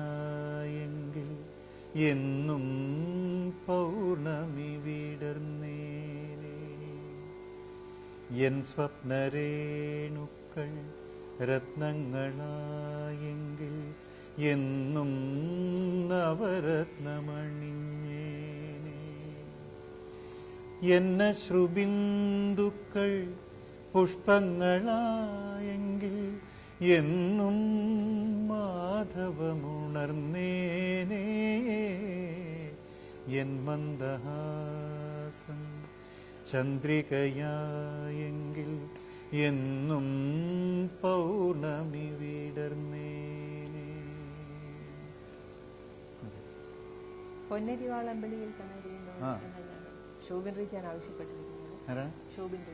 ശോഭിൻ രജി ഒരുപാട് പേര് ശോഭിൻ ഒരുപാട് പാട്ട് ആവശ്യപ്പെട്ടിരുന്നു അല്ലേ? അതെ. പൊന്നരിവാൾ അമ്പിളിയില് കണ്ണെറിയുന്നോളെ ആമരത്തിൻ പൂന്തണലില് വാടി നിൽക്കുന്നോളെ വാടി നിൽക്കുന്നോളെ. പൊന്നരിവാളം വിളിയിൽ കണ്ണെറിയുന്നോളെ ആമരത്തിൻ പൂന്തണലില് വാടി നിൽക്കുന്നോളെ വാടി നിൽക്കുന്നോളെ. പൊന്നരിവാളം വിളിയിൽ കണ്ണെറിയുന്നോളെ ആമരത്തിൻ പൂന്തണലില് വാടി നിൽക്കുന്നോളെ വാടി നിൽക്കുന്നോളെ. ഗായകനായിട്ടും സംഗീത സംവിധായകനായിട്ടും രീതിയിലും സാർ പ്രവർത്തിച്ചിട്ടുണ്ട്. ഏറ്റവും കൂടുതൽ സന്തോഷം തരുന്നത് ഏത്? അല്ല, രണ്ടും എനിക്ക് സന്തോഷം നൽകുന്ന ഒരു രംഗം തന്നെയാണ്. ഗായകനായിട്ട് നിൽക്കുമ്പോൾ ഒരു സംഗീത സംവിധായകനെ നമ്മൾ മനസ്സിലാക്കുക. അദ്ദേഹം ഉള്ളിൽ എന്താണോ ആഗ്രഹിക്കുന്നത് അത് പാട്ടിലൂടെ നമ്മൾ തിരിച്ചു കൊടുക്കുക എന്നുള്ളതാണ് ഗായകന്റെ ഏറ്റവും പ്രധാന ദൗത്യം. അദ്ദേഹം ചിലപ്പോൾ ചില ഗായകർ, ഇപ്പോൾ ദേവരായ മാഷോ ദക്ഷിണാമൂർത്തി സ്വാമിയോ, ഞാൻ സ്വാമിയുടെ കൂടെയും പ്രവർത്തിച്ചിട്ടുണ്ട്, അങ്ങനെയുള്ളൊരു ഭാഗ്യം എനിക്കുണ്ടായിട്ടുണ്ട്. രാഘവ മാഷ്, ബാബുരാജ്, ഇവരെല്ലാവരും തന്നെ മനോഹരമായി പാടിക്കൊടുക്കാനുള്ള കഴിവർക്കുണ്ട്. അവർ നല്ല ഗായകരാണ് അവരെല്ലാം. പക്ഷെ അങ്ങനെ അല്ലാത്തവരുണ്ട്, ഉള്ളിൽ നിറഞ്ഞ സംഗീതമുള്ളവരുണ്ട്. പക്ഷെ അവർക്ക് പിന്നെ പാടി ഇവരെ ഫലിപ്പിക്കാൻ പറ്റില്ല എങ്കിലും. അപ്പം നമ്മളത് അദ്ദേഹത്തിൻ്റെ മനസ്സറിയണം. ഒരു ഗായകൻ അദ്ദേഹം മനസ്സിലാഗ്രഹിക്കുന്നത് എന്താണെന്ന് നമ്മൾ എന്താണ് അതറിയാനുള്ളൊരു പ്രത്യേകത ഒരു നല്ലൊരു ഗായകൻ ഉണ്ടാവണം. അങ്ങനെ ഒരുപാട് അനുഭവങ്ങൾ എനിക്കുണ്ട്. ചില ഗായകർ പാടിത്തന്നാൽ നമുക്ക് അതിൻ്റെ നോട്ട്സും കാര്യങ്ങളൊക്കെ വ്യക്തമാവില്ല, അതിന് വരില്ല. പക്ഷെ നമ്മൾ ഊഹിച്ച് അത് അദ്ദേഹം ആഗ്രഹിക്കുന്നത് ഇന്നതാണ് എന്ന് മനസ്സിലാക്കി പാടുമ്പോൾ ഒരു വല്ലാത്തൊരു തൃപ്തി ഒരു ഗായകൻ എന്ന നിലയിൽ കിട്ടിയിട്ടുണ്ട്. സംഗീത സംവിധാനം എന്ന് പറയുമ്പോൾ തീർച്ചയായിട്ടും കുറച്ചുകൂടെ ഉത്തരവാദിത്തമുള്ളൊരു കാര്യമാണ്. ഒരു ചലച്ചിത്രത്തിനോ നാടകത്തിനോ എന്തെങ്കിലും ഒരു പിന്നെ പാട്ട് അല്ലെങ്കിൽ മ്യൂസിക്കോ ചെയ്യേണ്ടി വരുമ്പോൾ ആ സിറ്റുവേഷൻ എന്താണെന്ന് കൃത്യമായി മനസ്സിലാക്കി ആ സിറ്റുവേഷനെ ഇണങ്ങുന്ന രീതിയിലൊരു സംഗീതം പിന്നെ സൃഷ്ടിക്കുക, പുതിയതായിട്ട് ഉണ്ടാക്കുക എന്നുള്ളത് വലിയൊരു വെല്ലുവിളി തന്നെയാണ്. അതെ, സംഗീത സംവിധാനത്തിന് വേറെ ഗായകരെ വെച്ച് ഒരുപാട് അങ്ങനെ ഉണ്ട്. തീർച്ചയായിട്ടും എൻ്റെ പാട്ട് ഞാൻ ആദ്യം ഒരു സിനിമയ്ക്ക് ചെയ്യുന്നത് വർഷങ്ങൾക്ക് മുമ്പ് അച്ഛൻ പട്ടാളം എന്ന കുട്ടികളുടെ സിനിമയാണ്. അതിനുശേഷം ഞാൻ ചെയ്യുന്നത് 2016 വാക്ക് എന്നത് ഒരു സിനിമയാണ് ആദ്യം ചെയ്യുന്നത്. കിണർ അതിന് ശേഷമാണ്. വാക്ക് ഇതുവരെയും റിലീസ് ചെയ്തിട്ടില്ല. വാക്ക് അതിലൊരു മനോഹരമായ പാട്ടുണ്ട്, നല്ല പാട്ട്. മനോഹരം എന്ന് എല്ലാവരും പറയുന്നു കേട്ടോ, ഞാൻ മനോഹരമാണെന്ന് പറയുന്നത് ശരിയല്ല. പിന്നെ അത് ജയേട്ടനെ കൊണ്ടാണ് ഞാൻ ആദ്യം പഠിച്ചത്. അതിലെ പാട്ട് എഴുതുന്നത് ശ്രീകുമാരൻ തമ്പി സാറാണ്. അപ്പോൾ അത് ഞാൻ ജയേട്ടനെ കൊണ്ട് പഠിച്ചിട്ടുണ്ട്. അല്ലാതെ തന്നെ എൻ്റെ ഡിവോഷൻ ആൽബങ്ങൾ ഒക്കെ ഞാൻ കാലങ്ങളായിട്ട് ചെയ്യുന്നുണ്ട്. അതിലെല്ലാം ജയേട്ടൻ എൻ്റെ ഒരു വലിയ വാത്സല്യമാണ് ജയേട്ടന്. കാരണം ജയേട്ടനെ ഞാൻ പരിചയപ്പെടുന്ന ആദ്യമായിട്ട് കാണുന്ന കാലത്ത് ഞാൻ അങ്ങോട്ട് പോയി പരിചയപ്പെടാത്തതിൻ്റെ പേരിൽ എന്നെ ഏറ്റവും ഒരു അഹങ്കാരിയായ ഒരു ഗായകനെന്ന് ജയേട്ടൻ അത് ധരിച്ചിരുന്നു. ഭയമാണ് വാസ്തവത്തിൽ. അതിനുശേഷമാണ് ദേവരായ മാസ്റ്റർ കൂടെ ഞാൻ ജയേട്ടനെ അടുത്ത് കാണുന്നത്. അതിനുശേഷം അദ്ദേഹം എന്നോട് ഭയങ്കര വാത്സല്യമാണ്. ഇപ്പം പറയുന്നത് അന്നത്തെ നേരെ വിപരീതമായൊരു ഗോപനെയാണ് എനിക്ക് കാണാൻ കഴിഞ്ഞത് എന്ന് ജയേട്ടൻ പറയാറുണ്ട്. അതുകൊണ്ട് തന്നെ എൻ്റെ സംഗീത സംവിധാനത്തിലുള്ള എല്ലാ വിഷയത്തിലും ഞാൻ എന്തൊക്കെ ചെയ്യുന്നു അതിലെല്ലാം ജയേട്ടന് പാട്ടുണ്ടാവും, ഉറപ്പാണ്. ആ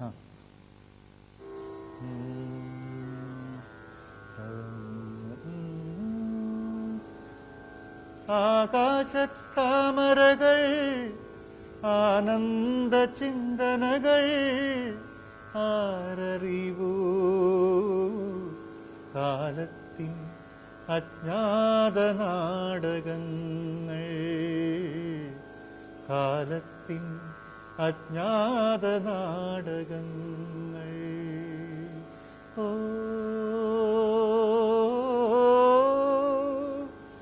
ഓ ഓ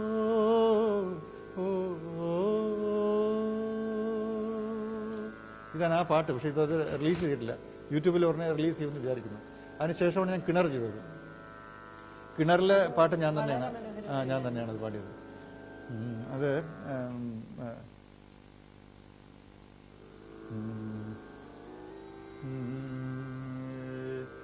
അളക്കുവാനാകുമോ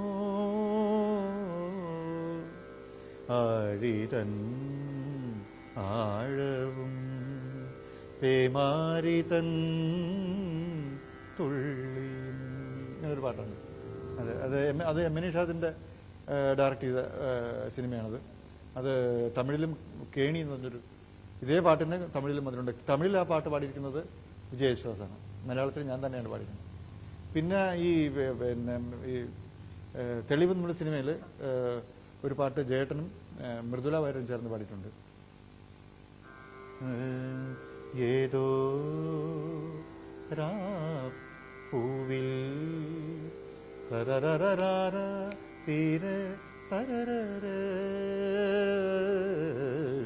വീശും അങ്ങനെ ഒരു പാട്ടുണ്ട്. അത് സുമനേശ്വരഞ്ജിനി എന്നൊരു രാഗമുണ്ട്. ആ രാഗത്തിലാണ് അത് ചെയ്തിരിക്കുന്നത്. അങ്ങനെ മനഃപൂർവ്വം ആ രാഗത്തിൽ ചെയ്തതല്ല. അങ്ങനെ ഒരു പാട്ട് ഈ ട്യൂൺ വന്നപ്പോൾ അത് അങ്ങനെ ഒരു പാട്ട് ഇതെന്ത് രാഗമായിരിക്കും നോക്കിയപ്പോഴാണ് മനസ്സിലാവുന്നത് അത് ഈ രാഗമാണ്.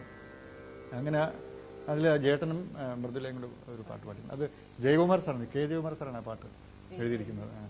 സുരേഷ് കുമാർ ഒരു മരം ഇപ്പോഴും പച്ചയായുണ്ടെന്ന സച്ചിദാനന്ദൻ കവിത ചൊല്ലാൻ ആവശ്യപ്പെട്ടു.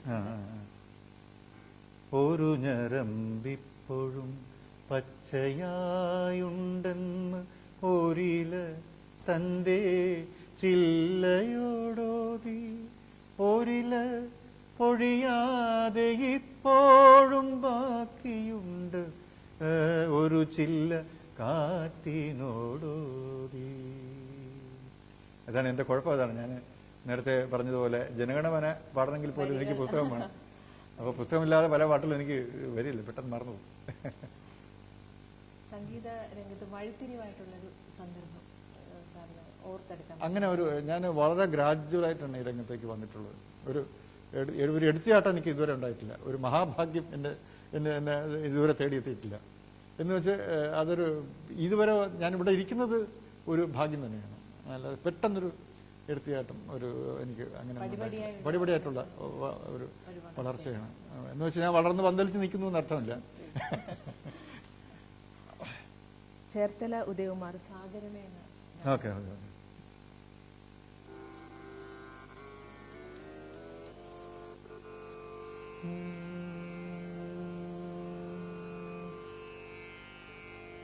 സാഗരമേ ശാന്തമാകനീ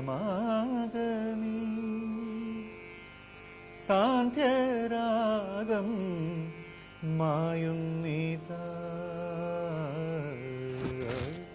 ചൈത്രദിനവധു പോകയായി ദൂരയാത്ര മൊഴിയുമായി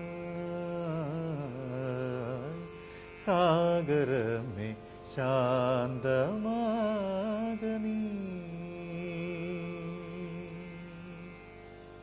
തളിർത്തൊത്തിലാരോ പാടി തരൂവൊരു ജന്മം കൂടി തളിർത്തൊത്തിലാരോ പാടി തരൂവൊരു ജന്മം കൂടി പാതി പാടും മുമ്പേ വീണു ഏതോ കിളിനാദം കേണു ഏതോ കിളിനാദം കേണു ചൈത്രവിഭഞ്ജിക മൂകമായി എന്റെ മൗന സമാധിയായി സാഗരമേ ശാന്തമാക നീ.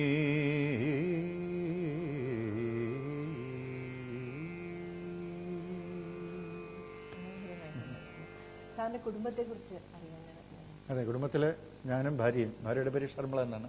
ഷർമിള സംഗീത തന്നെ ഉണ്ട്, സംഗീതകാരിയാണ്. MA വരെ മ്യൂസിക് തന്നെ മെയിൻ എടുത്ത് പഠിച്ച ആളാണ്. എൻ്റെ കൂടെയുള്ള സാധാരണ എൻ്റെ വർക്കുകളും കാര്യങ്ങളെല്ലാം പാടുന്നുണ്ട്. പിന്നെ മകൾ നാരായണി ഗോവൻ ഇപ്പം സരിഗമപ എന്നൊരു റിയാലിറ്റി ഷോയിൽ വളരെ സജീവമായിട്ടുണ്ടായിരുന്ന ആളാണ്. അവൾ MSW കഴിഞ്ഞിട്ടാണ് ഈ റിയാലിറ്റി ഷോയ്ക്ക് പോയത്. മഹാദേവൻ മോൻ, രണ്ടാമത്തെ ആൾ മോന് ഇപ്പം BCom സെക്കൻഡ് ഇയർ പഠിക്കുന്നു. ഇത്രയുമാണ് കുടുംബവിശേഷം. പിന്നെ അമ്മ ജീവിച്ചിരിപ്പുണ്ട്, എനിക്ക് സുഖമില്ല, ഇപ്പോൾ 84ഓളം വയസ്സായി. ജ്യേഷ്ഠനുണ്ട്, അനിയനുണ്ട്. അവരുടെ കുടുംബമായിട്ട് നാട്ടിൽ കല്ലറ തന്നെ അവർ സ്വസ്ഥമായിരിക്കുന്നു. നാരായണി ഈ സംഗീത രംഗത്തേക്ക് കടന്നു വന്നു. അച്ഛന് ഇതുപോലൊരു പേടിയുണ്ടായിരുന്നു. സാറ് ഈ രംഗത്തേക്ക് കടന്നു വന്നപ്പോൾ ഇതെങ്ങനെയാണ്? എനിക്കുണ്ടായിരുന്നു ആ പേടി. അതാണ് ഞാൻ ചോദിച്ചത്. ഞാൻ ഒരുപാട് വിഷമങ്ങൾ അനുഭവിച്ചിട്ടുണ്ട്, ഒരുപാടുണ്ട്. പക്ഷേ വിഷമങ്ങൾ അനുഭവിക്കാത്ത ഒരു രംഗവുമില്ല. എല്ലാവരും ബുദ്ധിമുട്ടി സ്ട്രഗിൾ ചെയ്ത് തന്നെയാണ് ജീവിക്കുന്നത്. അതിന് സംശയം. ജീവിതം എന്ന് പറയുന്നത് ഒരു വലിയൊരു സമരം തന്നെയല്ലേ. അപ്പം അത് മനസ്സിലാക്കി കൊണ്ട് അത് അങ്ങനെയൊന്നും മനസ്സിലാക്കില്ല എന്ന് പറയുന്നത് ശരിയല്ല. അപ്പോൾ നാരായണി സംഗീതം നമ്മളെ ജീവിതത്തിലോടൊപ്പം ഉണ്ട്. ഞാനും എൻ്റെ സുഹൃത്തുക്കളും എൻ്റെ ഗുരുനാഥന്മാരെല്ലാവരും സംഗീതക്കാരാണ്. അപ്പോൾ അവർക്ക് സംഗീതം തന്നെയാണ്, സംഗീത കുടുംബം തന്നെയാണ്. സംഗീതം പ്രത്യേകിച്ച് ഒരു വിഷയമായി എടുക്കേണ്ട കാര്യമില്ല. പക്ഷേ മറ്റ് വിദ്യാഭ്യാസ രംഗത്ത് പിന്നെ ഒരു PG എടുക്കണം, ഗ്രാജുവേഷൻ വേണം എന്നുള്ളത് അത് പഠിച്ചേ പറ്റൂ. ഇത് പഠിക്കണ്ട, നമ്മുടെ കൂടെ തന്നെ ഉണ്ട്. അത് അറിയാതെ പഠിച്ചോളും. അതുകൊണ്ട് സംഗീതം ഐശിക വിഷയം എടുത്തില്ല എന്നുള്ളതേ ഉള്ളൂ. പക്ഷേ നമ്മുടെ ജീവിതം തന്നെ സംഗീതം തന്നെയാണ്. അതുകൊണ്ടാണ് ഞാൻ അവളെ പിന്നെ മറ്റു വിഷയം MSW എടുത്ത് പഠിക്കാനുള്ള ഒരു സാഹചര്യം ഉണ്ടായത്.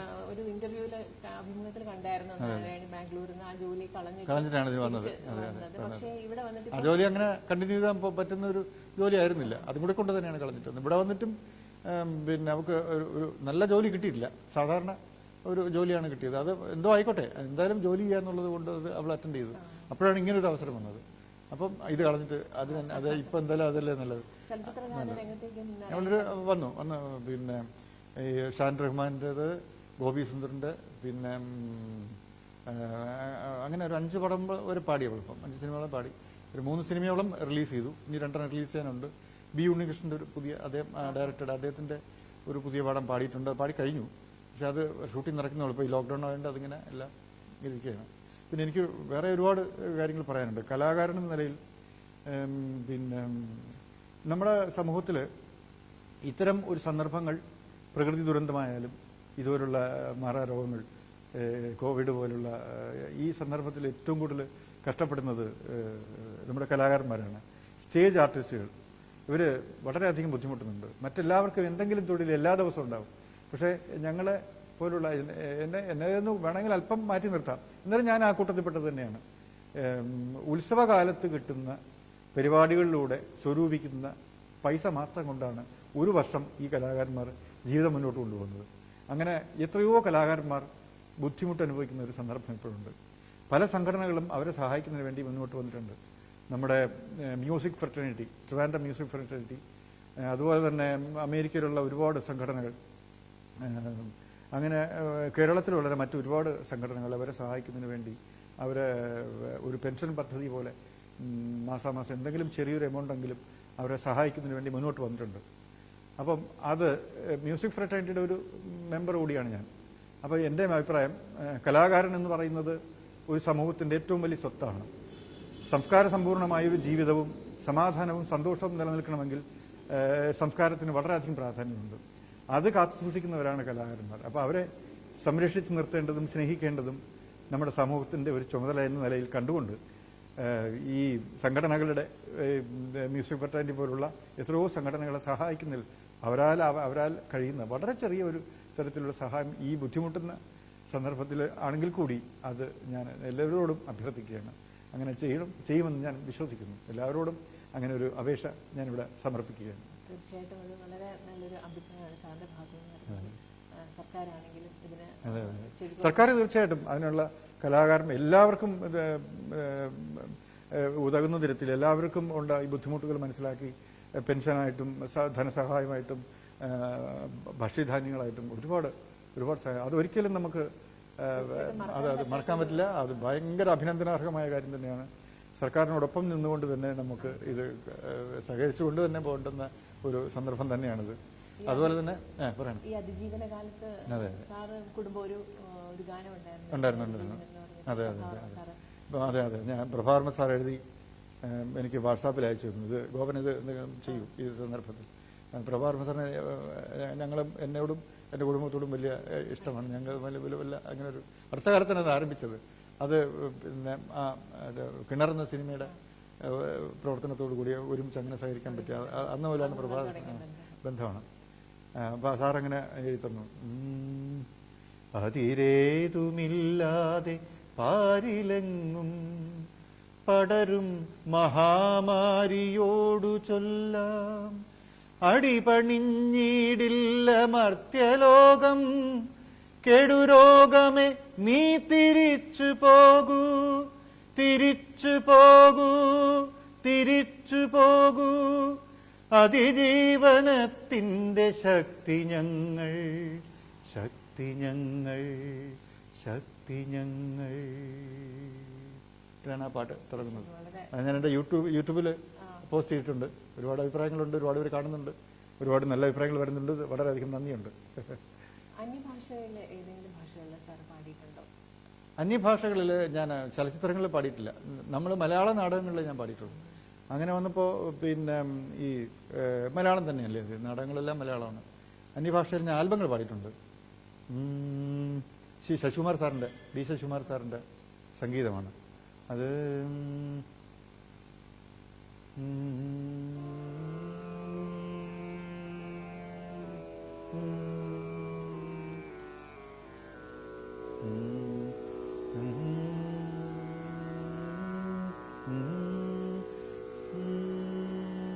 ശാരദയേ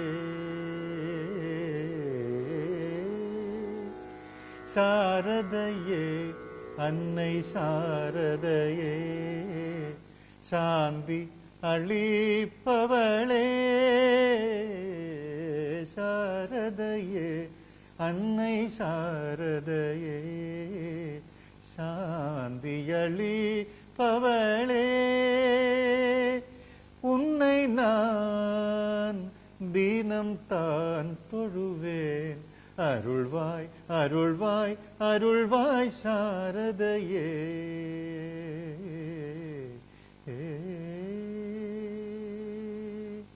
തമിഴാണ്. റിയാലിറ്റി ഷോയെ കുറിച്ച് സാർ പറഞ്ഞായിരുന്നല്ലോ. അപ്പൊ പഴയ തലമുറയ്ക്കും ഈ തലമുറയ്ക്കും തമ്മിൽ ആ റിയാലിറ്റി ഷോ കൊണ്ടുള്ള ഗുണങ്ങൾ അല്ലെങ്കിൽ ദോഷങ്ങൾ എന്തൊക്കെയാണ് സാറിന് അത് തോന്നുന്നത്? ദോഷങ്ങളൊന്നുമില്ല. പക്ഷെ റിയാലിറ്റി ഷോകൾ മിക്കവാറും ചാനൽ പരിപാടികളാണ്. ചാനൽ പരിപാടികൾ സംഗീതത്തെ വളർത്താൻ വേണ്ടിയല്ല എന്ന് എനിക്കറിയാം എന്തായാലും. പക്ഷെ അതുകൊണ്ട് ഈ പുതിയതായി കടന്നു വരുന്ന ഒരുപാട് കലാകാരന്മാർക്ക് അതിൽ പങ്കെടുക്കുന്നവർക്ക് ഒരു പെട്ടെന്നുള്ള ഒരു ഉയർച്ച, പെട്ടെന്ന് ജനങ്ങളിലെത്താനുള്ള ഒരു അവസരങ്ങൾ കഴിഞ്ഞ തലമുറയ്ക്ക് കിട്ടിയതിനേക്കാളും വളരെ പെട്ടെന്ന് അവർക്ക് ജനങ്ങളിലേക്ക് എത്താനും പോപ്പുലർ ആവാനും അവരുടെ പിന്നെ കഴിവുകൾ പ്രകടിപ്പിക്കാനുള്ള അവസരമായി അങ്ങനെ കാണുന്ന നിലയ്ക്ക് വളരെ നല്ല കാര്യം തന്നെയാണ്. പൊഴിഞ്ഞു പോകുന്നുണ്ട്. അതാണ് ഞാൻ പറഞ്ഞത്. പിന്നെ ഈ ഷോ അതിന് ഷോയാണ്. ഒരു റിയാലിറ്റി ഷോ എന്ന് പറയുന്നത് തന്നെ അതിനകത്ത് ചാനലുകളുടെ ഞാൻ നേരത്തെ പറഞ്ഞ പോലെ സംഗീതത്തെ വളർത്തുവാനോ കലാകാരനെ വളർത്തുക എന്നുള്ള സത്യസന്ധമായ ഒരു ലക്ഷ്യമില്ല. പക്ഷെ അതിലൂടെ അത് സംഭവിക്കുന്നുണ്ട് എന്നുള്ളൊരു സത്യമുണ്ട്. പക്ഷെ അതുകൊണ്ട് തന്നെ ഈ പിന്നെ ഇത് ബിസിനസ്സാണ് വാസ്തവത്തിൽ. വ്യൂവർഷിപ്പുകൾ കിട്ടുക, അതുവഴി പിന്നെ ഒരുപാട് എന്താണ് പിന്നെ സ്പോൺസേഴ്സ് വഴി ഒരുപാട് സാമ്പത്തിക അടിസ്ഥാനം അത് ബിസിനസ് തന്നെയാണ്. അങ്ങനെ തന്നെയാണ് അതിനെ കാണേണ്ടത്. പക്ഷെ നേരത്തെ പറഞ്ഞ പോലെ അതുവഴി ഒരുപാട് കലാകാരന്മാർക്ക് ഒരു ഓപ്പർച്യൂണിറ്റി കിട്ടുന്നുണ്ട്. ഓപ്പർച്യൂണിറ്റി മാത്രമല്ല, അവർക്ക് പാടി പ്രാക്ടീസ് ചെയ്യാനുള്ള അവസരം കിട്ടുന്നുണ്ട്. ഒരുപാട് നല്ല നല്ല ഇപ്പോൾ പിന്നെ ഗോപി സുന്ദറിനെ പോലെ മെന്റേഴ്സ് അവരുടെ കീഴിൽ അവർക്ക് എന്താണ് പ്രാക്ടീസ് കിട്ടുന്നുണ്ട്. തിരുത്തി അങ്ങനെ പ്രാക്ടീസ് ചെയ്യാനും പാടുവാനും അറപ്പില്ലാതെ ജനങ്ങളെ സമീപിക്കുന്നതിനും ഒക്കെ ഉള്ള കിട്ടുന്നുണ്ട്. അത് എൻ്റെ മോൾക്കും അനുഭവിച്ചതാണ്. അതുകൊണ്ട് ഞാൻ അതിനെ ഒരിക്കലും തള്ളി പറയുന്നില്ല. ഇങ്ങനൊരു വസ്തുത സത്യം ഞാൻ തുറന്നു പറഞ്ഞെങ്കിലും അത് എൻ്റെ മോൾക്ക് ഒരുപാട് ഗുണം ചെയ്തു. അതുപോലെ തന്നെ അതിനകത്ത് പങ്കെടുക്കുന്ന എല്ലാവർക്കും അത്തരത്തിൽ വളരാനും ജനങ്ങളുടെ ഇടയിൽ എത്താനും ഉള്ള സന്ദർഭം കിട്ടി. ഞങ്ങൾക്കൊന്നും അത് കിട്ടിയിട്ടില്ല കേട്ടോ. റിയാലിറ്റി ഷോയില് പാടാൻ മാത്രമല്ല ഒപ്പം ആടാനും കൂടെ ഒരു കഴിവ് വേണം തോന്നുന്ന തരത്തില്, അതായത് അതെ, പാട്ട് കേൾക്കാനല്ല കാണാൻ കൂടിയുള്ളതാണ് എന്നുള്ളത് അത് ചാനലുകളുടെ സംഭാവനയാണ്. ഒരു പുതിയ തലമുറയില് ആ രീതിയിലേക്കാണ് വളർന്നത്. സാറ് അല്ല, നമുക്ക് പുതിയ തലമുറയെ കുറിച്ച് അങ്ങനെ മോശപ്പെട്ട അഭിപ്രായമൊന്നുമില്ല, നല്ലത് തന്നെയാണ്. ഈ കാണുന്നതെല്ലാം അവരെല്ലാം നല്ല വഴിക്ക് തരും. നമ്മളെക്കാൾ എത്രയോ കഴിവുള്ള കലാകാരന്മാർ തന്നെയാണ് വന്നുകൊണ്ടിരിക്കുന്നത്. കാരണം നമ്മളെ കണ്ടു വളർന്ന് അത് അവർക്ക് ബേസ്മെന്റ് ഉണ്ട്, അതുകൊണ്ട് അവർ വരുന്നവരെല്ലാം നല്ല ആർട്ടിസ്റ്റുകൾ തന്നെയാണ്. ഒരിക്കലും നമുക്ക് അവരെ തള്ളി പറയാൻ പറ്റില്ല. നമ്മളെക്കാളും ഉയർന്ന നിലവാരം തന്നെയാണ് അവർ പുലർത്തുന്നത്. കുട്ടികളൊക്കെ പാടുന്നുണ്ടെങ്കിൽ ഞാൻ അന്തം വിട്ട് വരുന്നുണ്ട്. ഈ കൊച്ചു കുട്ടികൾ പിന്നെ സത്യമാണ്, അവരൊക്കെ കഴിവുള്ളവർ തന്നെയാണ്. വരുന്ന തലമുറ ഒരു കാലത്ത് അങ്ങനെ ഒരു ഇതുണ്ടായിരുന്നു. നമ്മുടെ തലമുറ ഒരുപാട് താഴേക്ക് പോകുന്നു, സാംസ്കാരികമായി വളരെ താഴേക്ക് പോകുന്നു എന്നൊക്കെ ഒരു ഇതുണ്ട്. പക്ഷെ എനിക്ക് ഇപ്പം അങ്ങനെ തോന്നുന്നില്ല വാസ്തവത്തിൽ. സാർ നേരത്തെ പറഞ്ഞ പോലെ കലാകാരന്മാരുടെ ഒരു വർഷക്കാലത്തോളം എനിക്ക് പ്രതിസന്ധിയിലേക്ക് പോവുകയാണല്ലോ. അതിനെ അതിജീവിക്കാൻ എന്തെങ്കിലും ഒരു പദ്ധതി സാറിന് പറയാൻ ഉണ്ടോ? എന്തെങ്കിലും ഒരു പദ്ധതി ആവിഷ്കരിക്കാൻ ഈ കലാകാരന്മാർക്ക് വേണ്ടിയിട്ട്? തീർച്ചയായിട്ടും. ഇപ്പം നമുക്ക് ലൈവ് ഇതുപോലത്തെ ഈ ഓൺലൈൻ മീഡിയയിൽ കൂടി നമുക്ക് ഒരുപാട് കാര്യങ്ങൾ ചെയ്യാൻ പറ്റും. അതിനെ യൂസ് ചെയ്യാന്നുള്ളത് തന്നെയാണ് എൻ്റെ അഭിപ്രായം. അതുവഴി നമുക്ക് കലാകാരന്മാർക്ക് അവരെ സംഘടിപ്പിക്കാനും അതുവഴി പിന്നെ പരിപാടികൾ അവതരിപ്പിക്കുന്നതിനും ഇപ്പം ഇത് തന്നെ അത്തരത്തിൽ നല്ലൊരു കാര്യമാണ് ആണല്ലോ. അതുപോലെ ഷോകൾ സംഘടിപ്പിക്കും.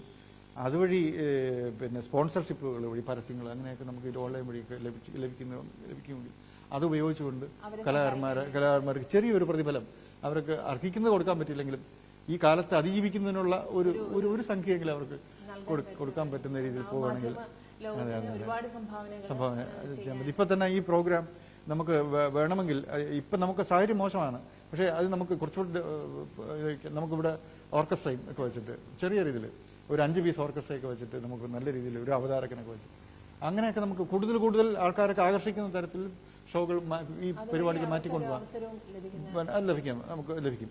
അങ്ങനെയുള്ള കാര്യങ്ങൾ ചെയ്യാവുന്നതാണ്. ഇപ്പൊ അതേ വഴിയുള്ളൂ. അതെ തീർച്ചയായിട്ടും. അതും നമ്മൾ ONV സാറിലാണ് തുടങ്ങിയത്. ONV സാർ തന്നെ അത് അങ്ങനെ ആവട്ടെ.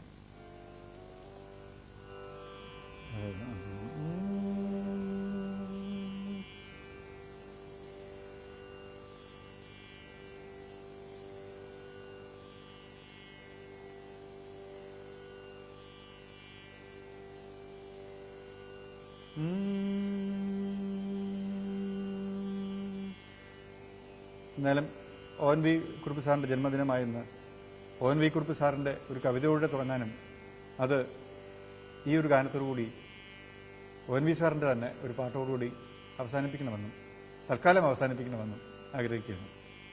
കാളിദാസ കലാകേന്ദ്രത്തിൻ്റെ ഒരു അവതരണ ഗാനമാണിത്. ഇത് ഗ്രൂപ്പ് സോങ്ങാണ്, സംഘഗാനമാണ്. ഞാൻ ഒറ്റയ്ക്ക് പാടുകയാണ്.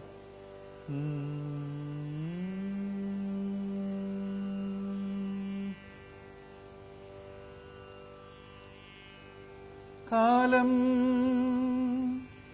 കൈകളിലേറ്റുവാങ്ങിയ കലാലാവണ്യമേ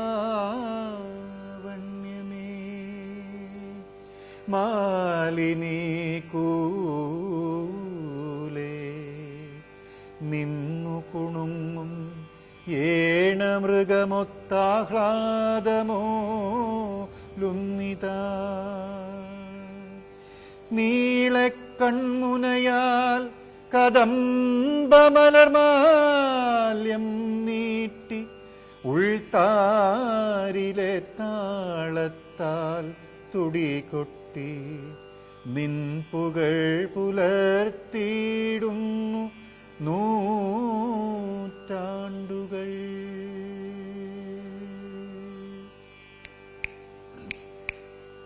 വരിക ഗന്ധർവഗായക വീണ്ടും വരിക കാത്തു നിൽക്കുന്നിതാ കാലം തരിക മാനവാത്മാവിന്റെ ശോക മധുരനാദ മലർമഞ്ജരികൾ. വരിക ഗന്ധർവഗായക വീണ്ടും വരിക കാത്തു നിൽക്കുന്നിതാ കാലം തരിക മാനവാത്മാവിന്റെ ശോക മധുരനാദ മലർമഞ്ചരികൾ. ഇണയവേർപെട്ട പക്ഷി തൻ ദുഃഖം, ഇണപിരിഞ്ഞൊരു യക്ഷന്റെ ദുഃഖം, ഇനിയും നിന്നു വിതുമ്പുമീ മണ്ണിൽ, ഇനി വരില്ലേ വരില്ലേ നീ വീണ്ടും.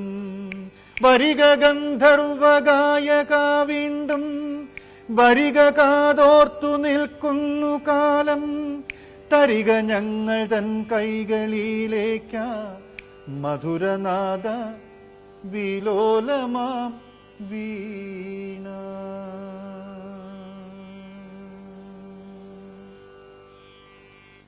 സമയപരിമിതി മൂലമാണ് ഈ സംഗീതയാത്ര നമ്മളിവിടെ അവസാനിപ്പിക്കുന്നത്. ഒരുപാട് സാറിന് സംസാരിക്കാനും എനിക്ക് ഒരുപാട് ചോദ്യങ്ങൾ ഇനിയും ചോദിക്കാനുണ്ട്.